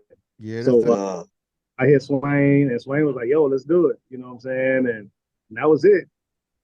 bro, he honestly, his passion and his like being there and really soaking everything in Yeah, like blew me away, man. Like from the beginning to the end, him getting up and spitting in the cipher, and then him just coming and trying to get some game, like that, that's something that like, man, I see a lot of like how before I was ever close to the touring thing, like anytime I went to a show and saw somebody that was nasty, I'm like, I gotta learn like where did this come from? How exactly. did you how'd you get here? And that kid had that in droves. And then he's like, yeah, my car's broken. I took my mom's car. I'm like, this motherfucker's gonna be all right. Like that's the biggest part about it. Like we understand we gotta fund our careers and things like that when it comes to traveling and touring, things like that. But if that passion ain't there, it don't even matter. So Right. big part. Huge part. To RQ, I just have to tell you this story because it makes me think. Like you being here just makes me rethink of this story. So before we came to Fort Wayne, we were in Columbus, Ohio, right? And Right. and before we left Columbus, Ohio, the next day, we stopped at this place called what was the Cantina. taco spot? The Cantina taco spot. We went there. Well, they're running a marathon, so we couldn't even get to the motherfucking spot. So we ended up parking way down the street, and then we had to walk to this place. And then it's so crowded, we're like, man, I don't think we're gonna get no food. Like I'm tripping. I'm like, man, I want some. Like this shit look good, but we ended up getting served fast. And then after we got our food and we left, we're driving and we're like, all right, now we're gonna make our way towards Fort Wayne and we're gonna do the thing. So we leave out, we go around this corner, and there's all these people that have finished the marathon. And the first motherfucking person that we saw was this dude that looked so defeated and so busted, carrying like either his groceries or whatever the fuck he's carrying in his bag. Two plastic bags. And he was dressed as the motherfucking Flash. Whoa. And not like cheap Walmart costume. This motherfucker had the theater replica costume, like probably the $400, $500 joint on. Like he was wearing the shit. But he looked so defeated. And when you did your Flash joint, Gordon? when your joint with the bro, it just made me, it was like, it's crazy that he's doing this right now. Right. And we saw that shit this morning. That shit's crazy. That's dying, dude. Well, just that song in general, man. Like I love when people do unique things, obviously, but I also really like when people implement like obscure pop culture. Not to say that like a lot of people don't know what Flash Gordon is, especially with the Ted movies and stuff, but like it's a relic of the past. It's something that like when you listen to a hip hop song, that's the last thing you expect to hear. So when you started off with the intro, the Flash, I was like, this is so awesome. I love this. Yeah, man. And like I said, man, it's long overdue, man. We're gonna have to get in the joint. And J-Tubs, you too, man. It's long overdue, bro. I'm ready. Definitely ready, man. We're gonna make it happen. Yeah, man. Absolutely. Well, like I said, we appreciate y'all just checking in, man, to the Tour Recap Podcast, man. And I'll definitely be in touch. Hope to get out there again in the near future. And we will be working on some music, man. Appreciate y'all again for stopping by, man. Already know. Much love. Peace and love. All right, y'all, man. Peace. All right. Peace. That's the absolute homies right there. And actually, I want to say this about Fort Wayne that we didn't mention while they were on here. I think Fort Wayne, in my opinion, was the most surprising from the expectation versus the end result I agree. in a positive way. Like we had another one that was equally surprising in a not so positive way that we'll probably talk about in a little bit. But that one was one that I remember us on the way to the show, and you're like, man, I don't know, man. Fort Wayne's a big coin flip. Who really knows what's going to happen here? Like, I've played here. It's cool. All the people that are there are mad cool. So I know we'll have a good time regardless, but I have no idea what the turnout or any of that kind of stuff's going to be. And then just like, not only those two guys and, another one of the openers being super dope, but then that Swain coming through and just really having a lot of passion was cool. There was like just a lot of cool randoms floating around there. I'm like, this is the vibe. This is what I like to see anytime I go to a hip hop show. It's just a blending of, I want to see people that are there for the hip hop, but I also want to see people that have no idea what's going on, that end up getting involved and get into it. And there they had those two ladies that were just loving it. And then they put on the Barbie Girl song when we were done. So obviously hip hop was not their thing. All that shit happened. The Barbie song came on. Like, yeah, you're right. I did not expect that shit to pop off like it did. It was great. It was a great show. To some not so great ones that we had dealt with, but we were on a streak at that point, kind of. I mean, we had great times in Burlington. Clearly, like Burlington was fire. Yes, Burlington was amazing. Shouts to everybody in Burlington. Which, the thing that happened there was, we played a show in Burlington at Despacito. Shouts to Despacito for hosting us. Also, I enjoyed the food there very much. I know Pesto didn't get the food there, but I enjoyed it very much. I didn't get the food there because they didn't have a Baja. They didn't have a Baja. Yes. Yes. But I did, and I enjoyed it very much. And then at that show, since our Rochester show didn't end up happening, we had some other things potentially set up in Rochester, which would have made it cool anyway. But we were like, man, we would have rather done a show. And then Scotty, shouts to SK1, just randomly extends the hand and invite and was like, well, tomorrow's our built-in night, and we haven't been able to find another opener. It would be so dope if you guys stuck around. And then here's the cool part about us sticking around and doing that, which that show was amazing. Like the might have been one of the best shows, if not the best show of the tour. Amazing show. Shouts to everybody that showed up there. Super dope reception to what we did there. But the crazy thing about it was the cipher, to me, amazing shit. Yeah. And the response to that. But dang, I had it and now I lost it. Tell me something about the show. Maybe it'll come back. So tell me something about the Burlington show. The pizza was crazy good. The guy that was really drunk that busted his shit. Like the fact that we did almost a completely different set with very few of the same songs. There it is. And we got told that they were expecting, because they were at the show previous, and they were like, I was happy that you guys were sticking around, but I expected the same set because I had already seen you. And we did a whole different set. And they were blown away by the idea that we had that much more material to give, motherfucker. Because we played. Well, not only that we had that much more material, but that we had that much more material that we could just plug in. I think a lot of people probably presumed that, okay, we're on this tour. We have a set that we have that we're running every night, 21 nights in a row and polishing. That didn't happen at all, dog. We didn't do the same set a single time. Every show was like, what do you want to do tonight? and I love that shit. I love being able to do that. That's always the funnest shit to me. Like we're nothing set in stone. Like we could just go whatever direction we want to go. We could throw in whatever we want to throw in. Yeah, man. It's important, bro. I think that so for me, it's served many purposes. Like one, like when you get a certain crowd that you're like, they're really feeling the call and response. Let's do another call and response. Let's do another high energy joint, you know, or they're really digging the like very lyrical, like meaningful joints, you know, like the Room 16s and the, you know, the This Ways and the, you know, the Trading Places and stuff like that. And we can just keep giving them more of the stuff that they're fucking with the most to really create the best show for everybody, you know? So it's like, that's super dope.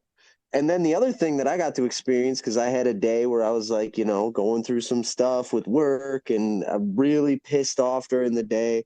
And I told Denku, I was like, I'm sending you this angry joint and I'm going to make the angriest set. That was actually the first night in Burlington. I'm like, I'm going to make the angriest set I have and I'm going to purge this anger. And then hopefully I can get rid of this for the rest of this tour and just move on. And that's exactly what it did. It was like, combination of that and those guys too at Despacito. Also shout out, we said Scotty and Wheelie Willie were the two guys there that were really not only did they invite us to stay, it was the way they invited us, you know, like I wanted to do another show anyway. These guys were like, please, you guys should stay, we'll find a place for you guys to crash, like we'll make it happen for you. And it was like the willingness to like, all right, these motherfuckers aren't just like trying to plug us in so that they have like another entertainment. These people actually want us to stick around and fucking kick it with them. And like, we're wanted here. That was huge. And then the guy that was running the door for us at Despacito, his name was also Scott. That guy, you know, he was a metalhead, but he was really into everything that we did. And he was very, very thoughtful with his, you know, his comments and everything after it. And he helped us carry some shit. You know, shout out to, you know, that whole fucking town, man. Like, if you'd have told me, I loved pick a town on this tour flyer that you think will be your favorite after you leave, Burlington would not have been in the top 10 of guesses. There's no way I could have known what the fuck they had in store. That place is, everybody I know that's an artist, go to Burlington at least once in your life and experience what the fuck they're doing there, because holy shit, we all need to start doing stuff like that. Because oh my god, from musicians to the graffiti artists and the painters and the everything, like holy shit, they have just a synergy of everybody that's artistic coming together. And just, dude, it reminds me of what I hear about the comedy scene in Austin, where it's like, this is like the League of Extraordinary Gentlemen going on here. What the fuck? Like, you guys are something else. Like that place was super crazy. Like I would have never guessed. Yeah, well, clearly I've been there multiple times, but the first time I mean, I love Burlington.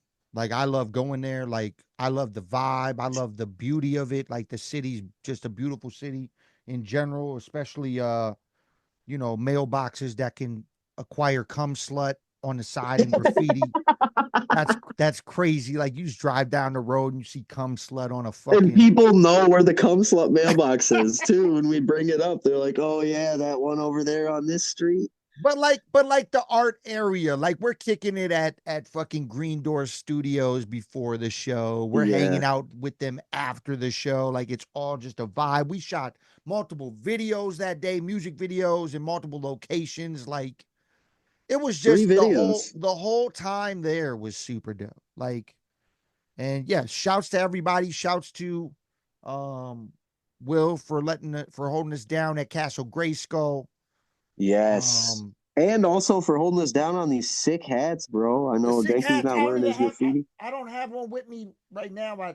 It's downstairs. It's okay, because I got the cooler of the two hats. His is very cool too. It's probably the second coolest one on the rack behind this one. But no, shout out to Wheelie Willie. Look him up on Instagram. He's nasty, bro. Like, super as a human being, holy fuck, dude. Like, this guy, he's in a wheelchair, and their studio is at the bottom of this steep little hill in an alleyway. And he comes cooking in on this wheelchair as fast as the motherfucker goes and pops into the garage and blew me and Denku away. and we saw it, I think 3 more times, and it never got less And I amazing. have a video recording of it. It never got less amazing. Like you got to send me that video because I just need to have that to watch when I'm going through it. I'll definitely send it to you. Because like Willie, oh my God, you're like a meta-human force of energy. Like incredible human being, and Scotty too, and DJ Kanganade, Sin, man. Okay, so Sin was the other touring artist that was at the Thursday night joint with us. And when we performed, everybody in that crowd shook our hands, thanked us for staying and playing the show, showed a lot of love. This guy, the entire set, was the craziest, most live person the whole time, came up to us, showed love, but also was like, fucking respect. As somebody that does this, oh my God, you guys are dope. And then this guy goes up there, and it's kind of a stereotype I've built in my head of when people tell you that you're really, really dope, I usually don't expect as much out of them. I'm like, maybe they're compensating for their lack of dopeness. This motherfucker was one of the dopest spitters I've seen in a long time. Like, this guy was nasty. Oh, yeah. And then the Cypher, there was like 15 people in the Cypher. We all did 4 bars after a while. Like, all the MCs passing mic, spits 4 bars. And then it ends with me and Denku going back 4 for 4 for a while, then 2 for 2, and then 1 for 1, with a live action Sin on stage going crazy after every bar, like just losing his mind. And it was like, that's fucking hip hop right there. Hip hop starts in the Cypher, boys. Yeah, man. It was super dope, man. I appreciated that whole show. We also had one of the craziest unexpected shows happen after that. Yes, we did. Which I thought was gonna be one of our dopest shows, because we were playing a college show. We were in Buffalo, New York. I've always had great shows in Buffalo. Shouts to my homie Chucky Campbell for always locking me in and hooking it up.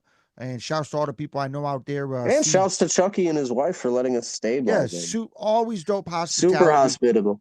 Shouts to CG for popping out. YNX for playing. All the legendary John Jiggs in the building. John Jiggs for coming out. It was a dope vibe. And we got up on stage and we were ready to murder it. And people told us we murdered it after. The very few that stuck around after we pulled out a Ouija board and played our song Ouija in front of a Catholic college audience. Which we did not know until after the set, when the promoter comes up to us and goes, did not know at all. Man, I wish you didn't pull out that Ouija board. Everybody went to the chapel to pray. Fuck, dude. The other thing that it was like a beautiful mind in my head, circuits crossing, because when he said that, I realized I got 2 pesto masks. I'm wearing the one with the pentagram and the Anarchy A on it. That's why everybody in here is being even weirder to me than people normally are when I'm wearing a mask. These people were being like kind of mean. And I'm like, why are these people being kind of mean to me? Then I find out it's a Catholic college. And I want to say this, first of all, I apologize, because while it's not my gig, I'm not a religious man. That's your home turf, man. And I would never disrespect somebody on their own home turf intentionally at all. So I do want to apologize for that, because I would have definitely not done any of those boundary crossing things in your place of, in your place of home, so it's like, I feel bad about that, but at the same time, what a fucking story, man. Like, to have to be able to say, like, oh, you think your show's dark? We sent people to the fucking chapel. That's crazy. That's super crazy. But we also received love at the end of it. There was actually I can't think of his name off top, but he is directly tied with the Hit Squad, Def Squad, legendary shit. God damn it, he gave you his name for the freestyle too. What's good? I can't. No, something. I It was can't. like 2 words, but I can't. I can't It's on the think of tip it. of my tongue. But the thing about it is, he had direct ties to them, and I remember him telling us afterwards. He's like, man, EPMD don't even rock them long of a sets with that much energy. Like they're going maybe 30, 35 minutes, but they ain't going longer than that. And I'm like, bro, this dude just said that we have crazy energy that is even like comparing somebody to EPMD's live show. I mean, I've seen EPMD perform. I don't know if you have or not. I've seen videos. I haven't seen them But in the flesh. they put on a dope live show, and being able to have somebody that's directly synced or linked to them tell us that we have energy that is on that level or surpassing that level, to me, that's fucking crazy. It is, man. I mean, I think a lot of it has to do with like what I learned, and I think like we both learned this as we went on, is like the more comfortable we got with sharing a stage, the more we were able to push in whatever direction we needed to push in, and it's like after realizing, okay, the content's dope, we can both rock a mic and spit the shit and do stuff. And it's kind of like one of the first things you said to me, what more can you do? And it's like, well, there's more stuff I want to learn how to do, but what can I do on this tour? Energy. I don't give a fuck if people think I'm crazy. I can be the craziest energy in the room, going nuts, mosh pit energy the whole time because it's infectious. I've seen it be infectious in places, and it definitely leaves an impact on people. And it pumps you into being like, I've said it before with like Angry Denku has that energy of like an extra, but it's like you come up to match the like Pesto's going crazy right now. I'm gonna throw a little more sauce on this shit. And it's like it elevates everything with like a very like, are you feeling this? No, it's a you're gonna feel this like kind of fucking vibe that comes off. And it's really cool to see how that got to the point where it was like, man, before we went on that tour, I'm like, we got a really dope fucking synergy act and stuff like that. When we played Marquette, that was super dope.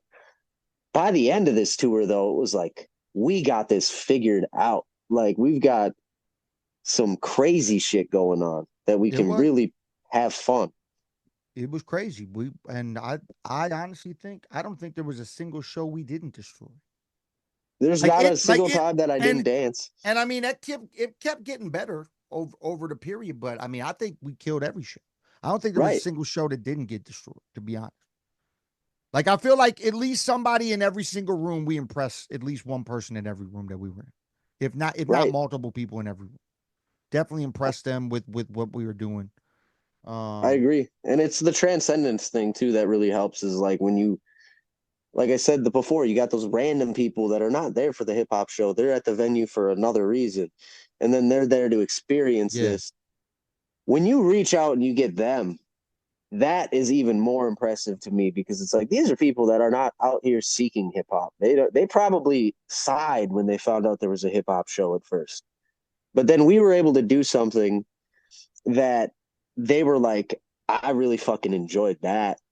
That was, it's because people love live music. They might not like our genre, another genre, whatever, the most, but man, I could go watch somebody play any genre if they're that passionate and that talented at what they're doing and enjoy the fuck out of it. So it's like, that's how I feel when I step on stage, is like, if I can try to bring that to my performance, then I can start transcending just a hip hop audience and start reaching the rest of the crowd that might happen to be at the show, and make new fans of hip hop, not necessarily just me, but like other people that see like, fuck, I'm going to stick around. What else they got going on? And then they see Sin come on after us and they're like, what the fuck is going on here, dude? Where are all these fucking crazy rappers coming from? Like, and we were blessed to have some dope artists on a lot of shows, and dope people that came out. I mean, Columbus, Jai and Tim Twice fucking killed that shit. Oh my God, just super nasty. Even Cold City. I didn't City know, was super I didn't know cold. what to expect with Cold City because I haven't not seen him perform. But I mean, the openers on that show were crazy. Cold City killed it. Louisville. Louisville, fucking Furious Floyd. Furious Floyd was crazy, and like the hook game and like energy from D Twist. D Twist was nasty. Yeah, it was just and the then energy at the end, getting the you guys made me want to step my game up from Lord Lettuce. From Lord Lettuce. Like yeah, that's dope. I'm glad that that our show and our performance and what we did when we were in these places made people say that shit to us. Well, it really feels like a pay it forward for me, man, because like when I started, like I had space case to like, this guy's already dope and I can kind of see this. And then I can kind of figure that out. And then we see you and I'm like, Jesus Christ, like there's a lot more that I can elevate, you know, and I start doing stuff with you and it's the same thing. It gives you that like hunger where it's like, damn, like I thought I was cold. Like this motherfucker's doing crazy shit. I need to elevate. You know, and it's like when you're able to pass that energy on, that's sharpening the culture. Like that's the coolest shit. And the people that are fucking open to receiving that, like those are the people with infinite potential to me. Like if you actually follow through with all that stuff and you go, man, these guys actually make me want to step it up. Like you're going to get better. You're going to get nasty. Cause I think the biggest thing that holds artists back to me is that they think they're done getting doper. Why? Even if you're dope, you could always be doper, bro. You could always do crazy shit. Like Denku started singing in the last couple of years and knocking out some fucking crazy singing hooks. And like, you know, like the beatboxes are crazy and getting a lot more diverse and fucking nasty. And like just everything is always elevating. And he's been doing it for fucking 30 years. Like, fuck out of here if you've been doing this for 3 years and you think you got it figured out, bro. You never have it figured out. You always add. You can always elevate, man. You could always elevate no matter how long you've been doing it. It's always a thing. I mean, Carnage shows me all the time. He adds to his arsenal. That's the homie Hecatome.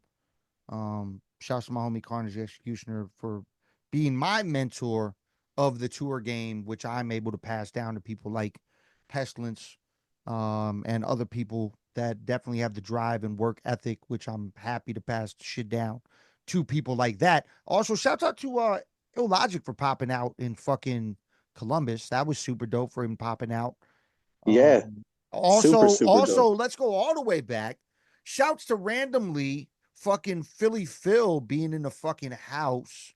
In Dayton, yeah. In Dayton, just randomly being out there. We're going to get him on the podcast at some point in time to talk about the DJ Prism legacy and, you know, working with Hold the Floor, one of the legendary joints, which I did beatbox in Columbus, which was a super dope experience. Yes.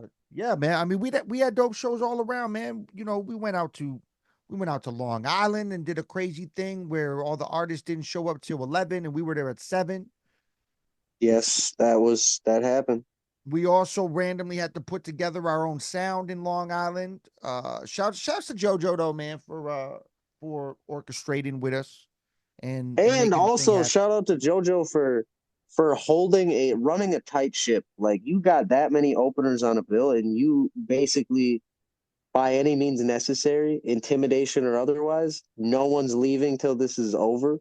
And she gets everybody to carry something downstairs. Like, yeah, that's dope. We're all sharing a stage. We're all being a part of this. Let's all pitch in. We all get better. Like, people that curate shit like that and actually give a fuck about their shows is such a breath of fresh air. I think a lot of people that I've seen in the past, you know, are excited to put together a show. Even some people that I've liked in the beginning. It's like, cool, yeah, I'll do a show with this guy. And then we get to the show and that motherfucker could care less about what happens. He's just sucking his own dick about how he put this show together. And it's like, bro, you're not done yet. Do this after the show's over and it was dope.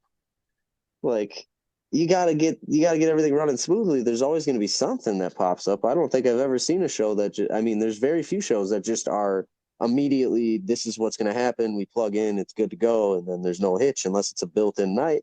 A lot of these places, it's like, figure it out, you know. And if you're a promoter and you're putting together a show, that's partially on you. Like, whether you're the one that has the knowledge to fix it, or you're the guy that directs and finds the people, and you're the one walking around the bar to get the shit. A lot of those people don't have that drive. So salute to JoJo for having that in fucking spades, man. Like, and also New Yorkers, the most honest people we've met on the whole tour. With, as far as she's like, they're not going to come up until like a few hours later. That's exactly what happened. Then a dude at the show, Lex Nyer, tells us, "Oh, you guys are leaving for Philly? Nah, don't worry, man. New York's partying tonight. You guys are going to have clear roads when you leave in the morning." We're like, the fuck we will. I'll be damned if we did not have the clearest road out of fucking New York that I've ever seen. Through New York. It was crazy. It was crazy. They know their fucking city. They know their city, man. Shouts to Lex. Shouts to Jux. It was cool. Shaking up and saying peace to Jux in person. That was dope.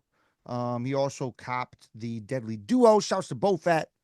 Clearly he got his copy there while we were in Long Island, New York. And also one of your homies popped out.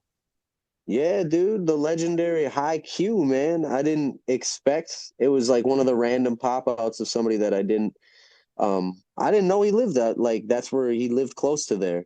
But he just came up and started chopping it up with me. I didn't even, you know, obviously I can't see very good, so I didn't recognize him immediately, and I haven't really seen his face a ton, so I don't know if I would have, even if I wasn't wearing the mask. But after talking to him for like 3 minutes, I'm like, holy shit, it's High Q. You know, and we just got to chop it up really good. Like, he's done a lot of work with the brothers, the Bottomized Geniuses.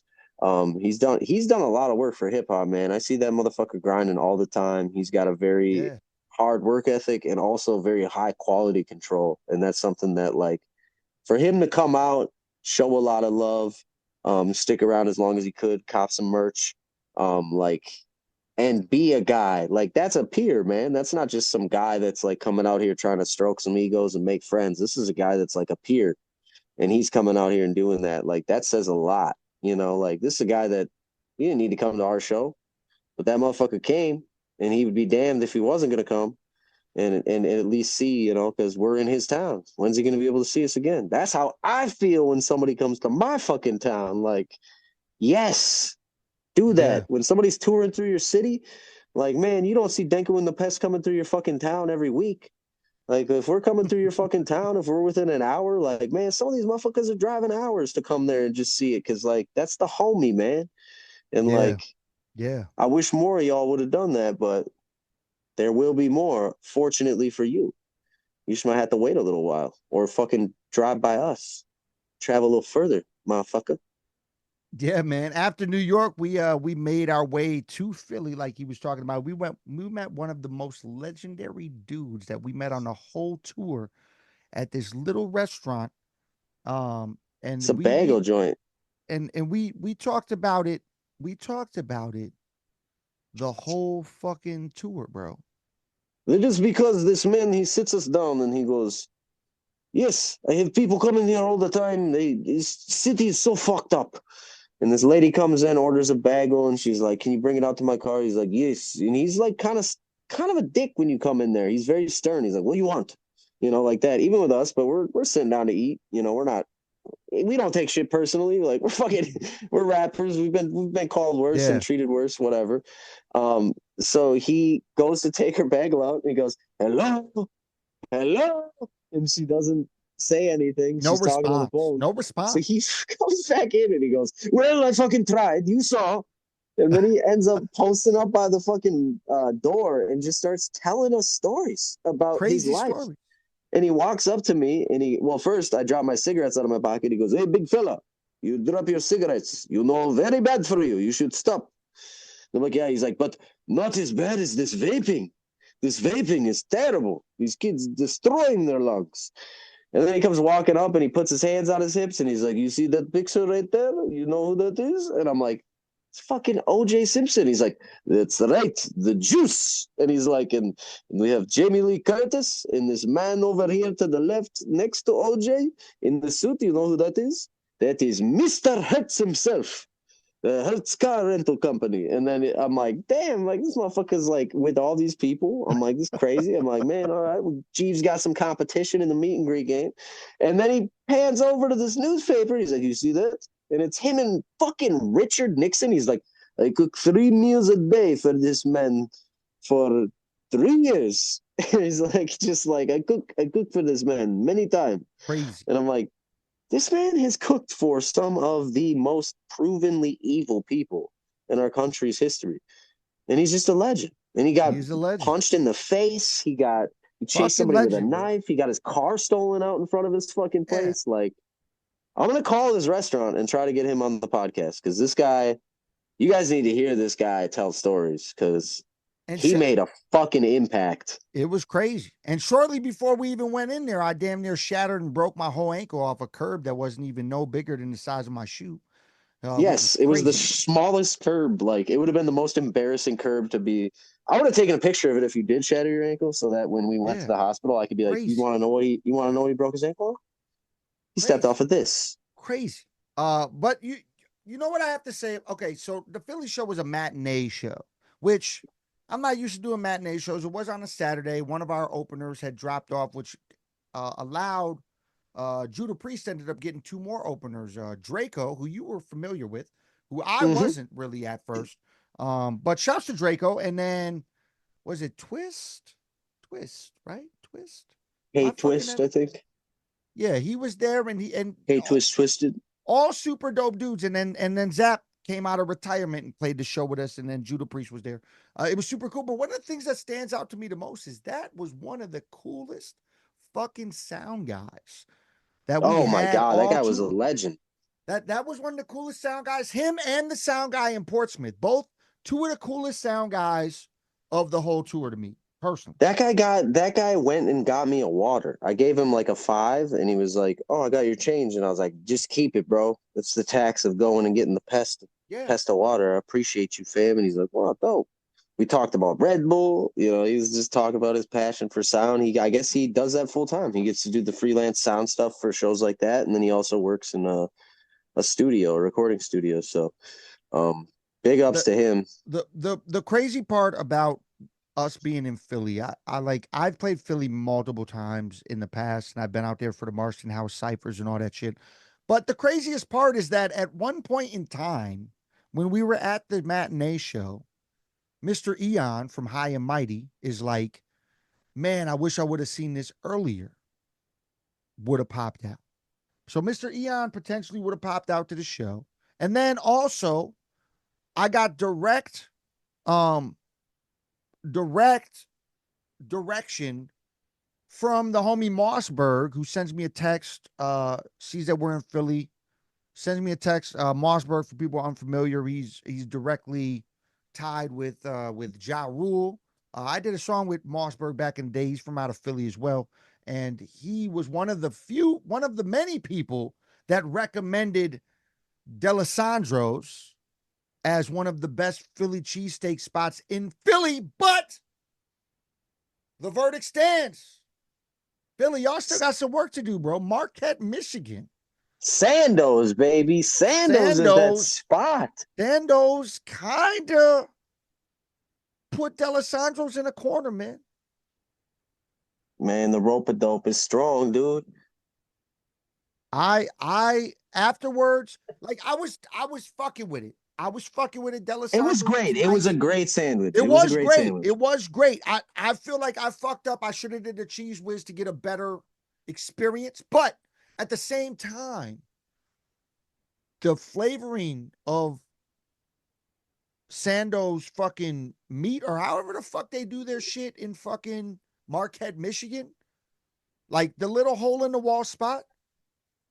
Playing classic hip-hop vinyls, bro. Y'all killing it out there, man. And every time I go to Marquette, Sandoz is where I'm going late night after the show. 100%. We can't not go to Sandoz. It's Denku in the Pest every time. Either one of us is up there. we're going to Sandoz. I don't care if I'm up there for something else and it's during the day. If you're open, I'm coming and getting a fucking sandwich. Yeah, man. Because Jesus Christ, like, Yeah. and we just got told about that as like, oh yeah, there's a spot that's open late and they make Phillies and they're pretty good. This guy undersold the fuck out of that place because holy shit. Yeah. Like, Yeah. they're a machine. They're a finely oiled machine, and they just man. kick out the best Philly in the country as far as I've tasted. Tell me why the fuck when we played Rap Night Manchester, we had a fucking void experience. Why did we have an experience like we had at the Void? What I Rap think it Night in was Manchester? is I think that it was indicative of not necessarily the culture of Rap Night, because I've heard great things about Rap Night. Me too, and I despite love this Rap Night. I experience. played it multiple times. But I think it was that particular crowd had a lot of people that were very green, that were coming to do their thing. We saw guys pay $10 to get in, go up, cipher a 16-bar verse, and walk the fuck right back out the door with zero interaction from anybody before or after. Yeah. That happened with two of the dudes. A lot of the other guys that were there that were waiting for that later cipher, it felt like during our set, regardless of what we would have done or what we did do, because we fucking did our fucking thing, those guys were not there to watch somebody else perform.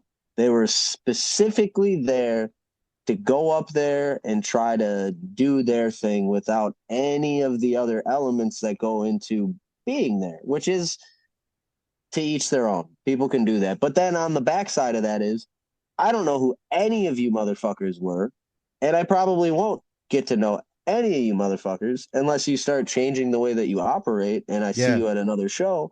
Yeah, there was Because no real network. I had no desire to network with anybody that was completely unengaged during not only our performance, but everybody else spinning. Everybody was waiting for the mic, like trying to grab the mic constantly. Yeah, and that to me is just...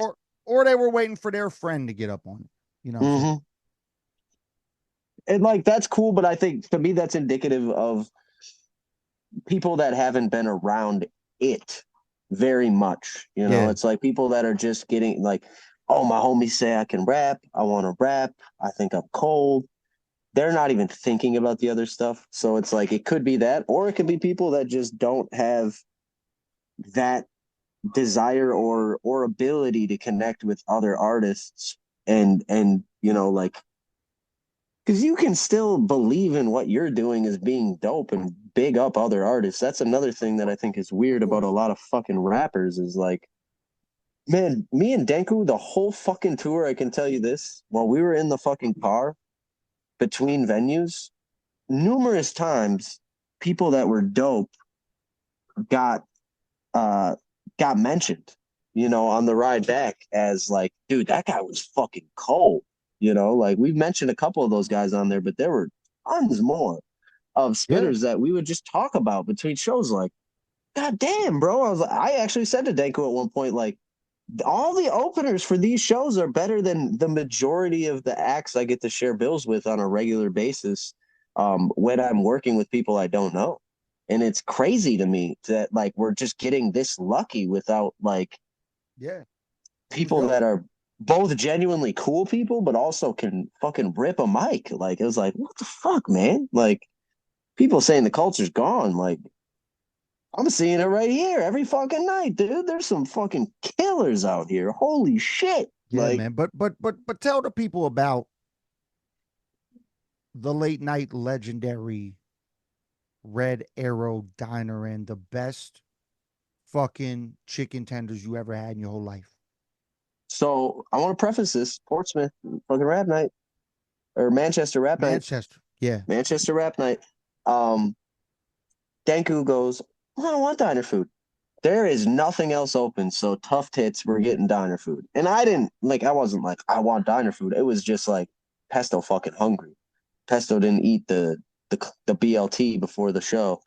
Pesto should have fucking ate. We go to this diner, top 10 rated diner, pictures of the fucking every president on the wall, Adam Sandler, Guy Fieri, fucking all these celebrities, plaques in front of where you're sitting. Mr. Denku sat in Donald Trump and Donald Trump Jr. and Ben Carson's seat while he enjoyed his kielbasa, eggs, rye bread, and hash browns. And I ordered poutine. They did not have cheese curds, and they were just going to put regular mozzarella cheese. And I was like, I can't do that to myself. I'll get the chicken tenders. It's always a safe choice. I know it's not going to be the best thing on the menu, but it's old reliable.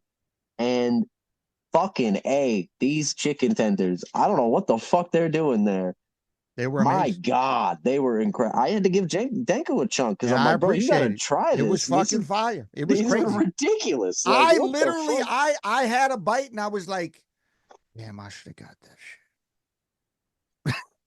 You never would think that, like, Not wow, I saying- should have ordered the chicken tenders. Like, And not saying my shit wasn't good for me, but I'm like, bro, after I had like just a bite of the chicken tenders that you had, I was like,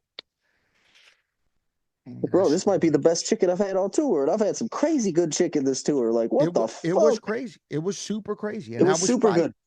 But I thought before you led into the Red Arrow Diner, because I would be remiss if I didn't shit on these guys again, because it's going to continue to happen for the rest of the time that you see the pesto, probably every CyphaDen Chat, probably anytime you see me in a public forum, you will hear about this place in Portland, Maine, which is the one place. Get food from the fucking gas station before you go to fucking Taco Escobar. These mother... Wait a fuckers. second. Before you go off, not just the gas station, because Bite into Maine, is that the place? Bite into Maine was lobster fire. rolls. I Super enjoyed fire. that very much. But carry on with what Yeah, happened. I'm saying as low as, like, obviously go to Bite into Maine, go to a lobster joint while you're in Maine, go to somewhere dope, go to anywhere. Like, if you are late night, 24-hour gas station, there's a Burger King open super late over by the fucking Bing Bling Dam Dada room at the Ramada over on the other side of town. Go to that Burger King, fucking patronize those folks. They're open 24 hours a day. Taco Escobar closes at 1 o'clock. We go in there. We both order our food. My food is $30.26. I give the lady $40. Tell her to keep the change. They come out with a big bag of food. They hand it to us and they go, "You gentlemen have a good night."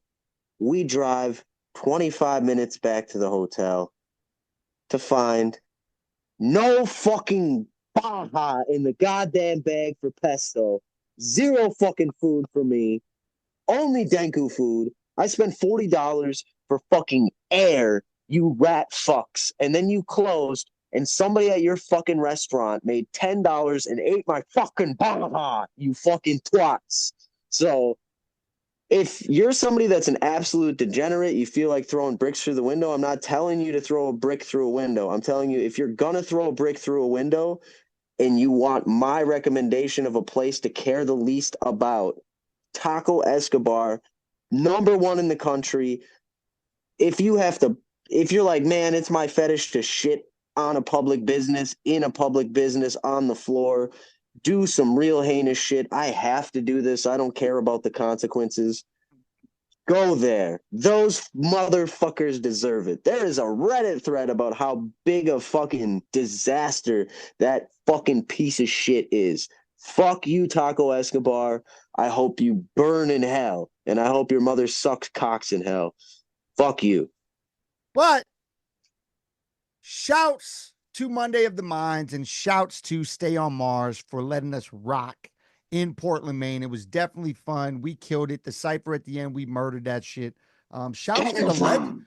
Who is the legend that we met in fucking Portland? Dewdrops, motherfucking Dewdrops, man. This dude was super, super fucking live the whole time.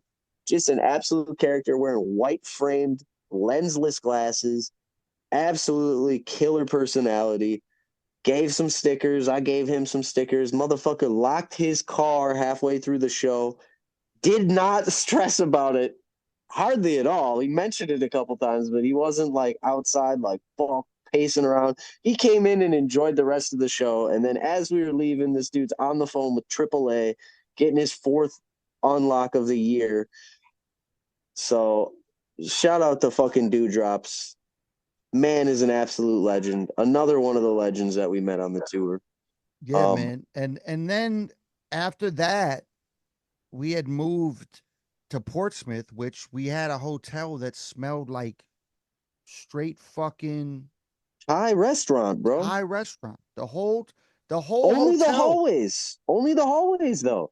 The Yeah. rooms didn't smell like it at all. I'm like, No, how it did you was guys? weird. It was mad weird. And it was like a super old school hotel. It was called like the Anchorage Inn or whatever, something It like was that. called the Anchorage Inn. Yeah, exactly. And then we moved to a super old town. I think it was founded in like this. I think it said like the 1600s or some shit. We also shot the Ouija video there. The beginning part. We At did the North Cemetery. We did shoot the Ouija video there, which will be dropping December 1st. December. Shouts to Snow Glooms. But also that venue, one of the dopest venues. The sound guy was one of the coolest motherfuckers. Also, shouts to my dude Ty Dub, Joey Painter for being in the building. But bro, when I tell you that I carried the whole merch game with the homie Ty up 60 fucking steps. If anybody's seen all the merch that we bring into venues, you know how crazy that shit sounds. 60 motherfucking steps. If it wasn't for the free food that we got from the venue for being performers, I might have been upset all night. But the free food was gas. Dope. It was super dope. Shouts to the press room for hooking us up and letting us hold down the space. One of the coolest venues I've ever seen. Such a super cool venue. I just wish there was more people in the building. There was more people there. We were competing with a jazz band who actually said that they would love to hear us. Yeah. But they didn't stick around.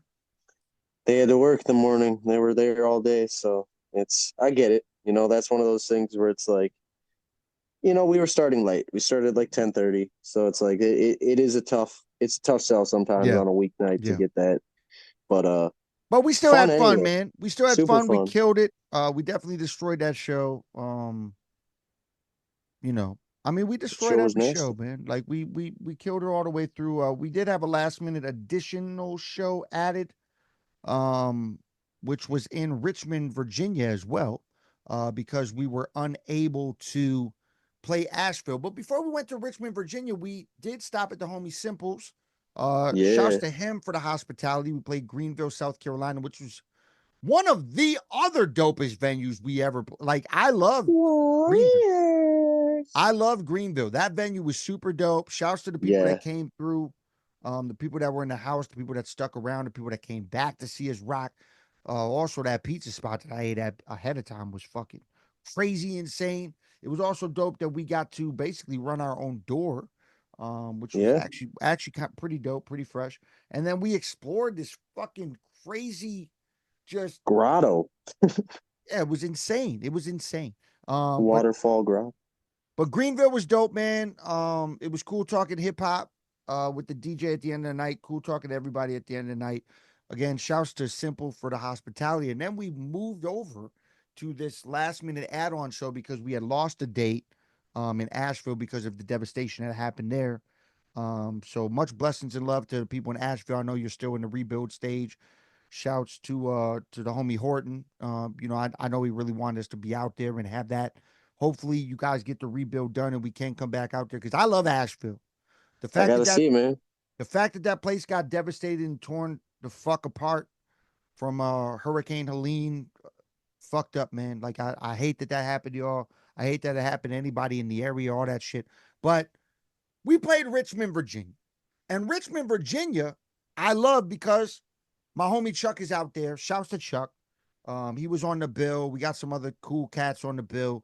But the thing that started in fucking Richmond, Virginia was the motherfucking Baja talk. Yeah, we were at Bandito's Burrito Lounge, and I tell you what, they make one hell of a Baja.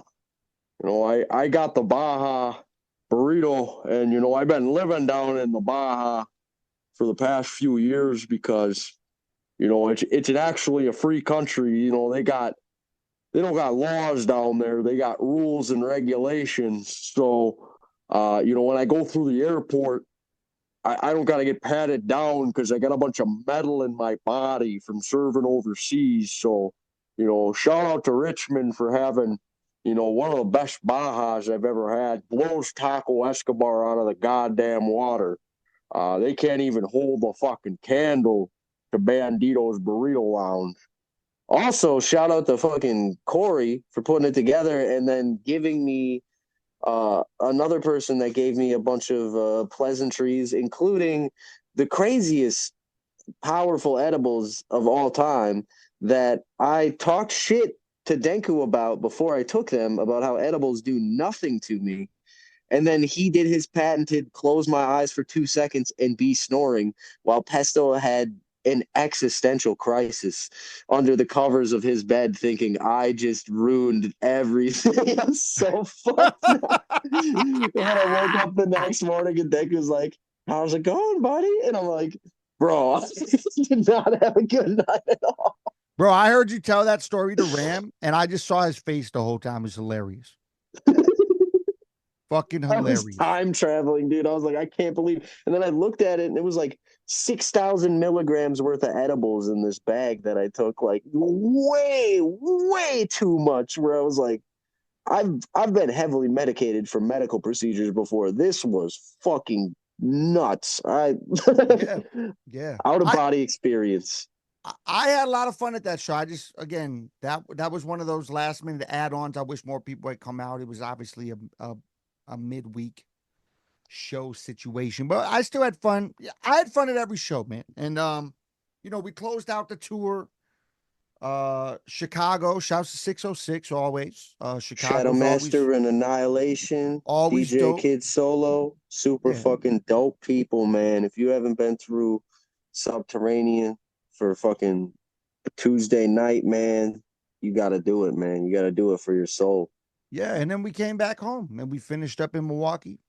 And shouts to Spade One, shouts to Mad Static. I wish Kamanji could have made it out. Would have loved to have him on the bill. Obviously, things got in the way. But also shouts Alan Hallis. Alan Hallis.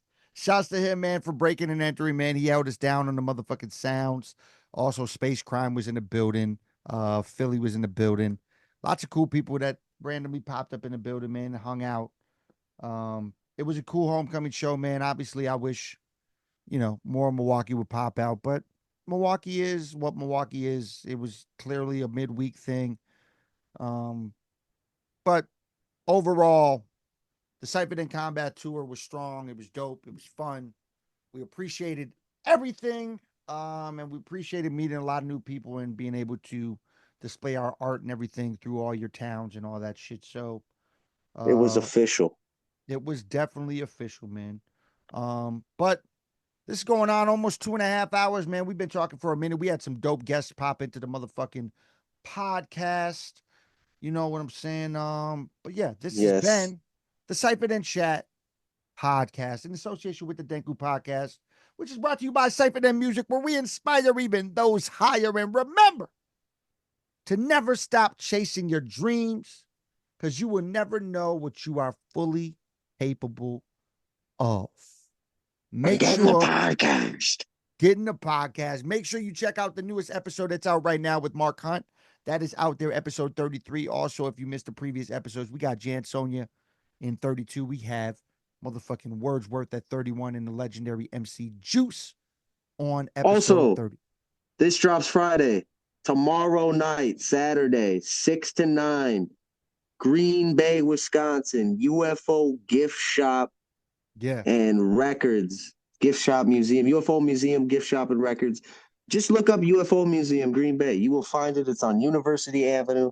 One of the fucking coolest record shops I've ever seen in my life. I'm so fucking excited to play there. The people there are super dope. I went and checked it out when I got back from tours. So super excited to play there. We're bringing Jan Sonia through. We're also going to be playing The Void in Racine, Wisconsin tonight when this episode drops on Friday, November 1st. So hope to have seen you guys out there. Fuck with us, yo. Yeah, man. Again, I'm your host, Tayamu Denku. This is my other host, Pesty Ventura. Or Yeah, the it's the only Pestarine. time you can call me Pesty is when it's Jesse, but it's Pesty. And man, this has been great, man. Like I said, appreciate everybody that tuned in with us and talked to us about the recap and everything. I don't believe we left out any dates. We leave out anything, Pestilence? I mean, we did skip around. Clearly, I mean, we did skip around. I mean, Washington D.C. Shout out to Artemis, the homie, for fucking coming shouts through. to Artemis. He's Obviously, got some projects dropping soon. Yeah. Hopefully have him back on. Super dope having us. We talked with Jeevz B, who showed up there. Super dope meeting him. But no, I think we went through and we touched them all, man. Real quick, DC. I just want to ask you, Pestilence, what the fuck is up with the hotel we stayed at? Dude, worst design, Home Alone motherfucking hotel, 4 or 5 blocks away from the fucking White House, where cigarettes cost $28 a goddamn box and nothing's open late night, and your TV is next to 2 tiny little lawn chair fucking bullshits on the side of the fucking wall, unable to be angled near the beds at all. So one of the people can't see the TV at all, and the other person can see it from like a 45-degree fucking angle. Step your shit up, fucking whatever the fuck Hilton that was. Hilltop Garden. The West End. It was like the West End, you fucking bougie, ritzy Kevin McAllister bullshit. Fuck you. There it is, man. Yeah. Again, man, we appreciate everybody for tuning in, man. We'll catch y'all on the next CyphaDen Chat podcast. Until then, peace. Peace.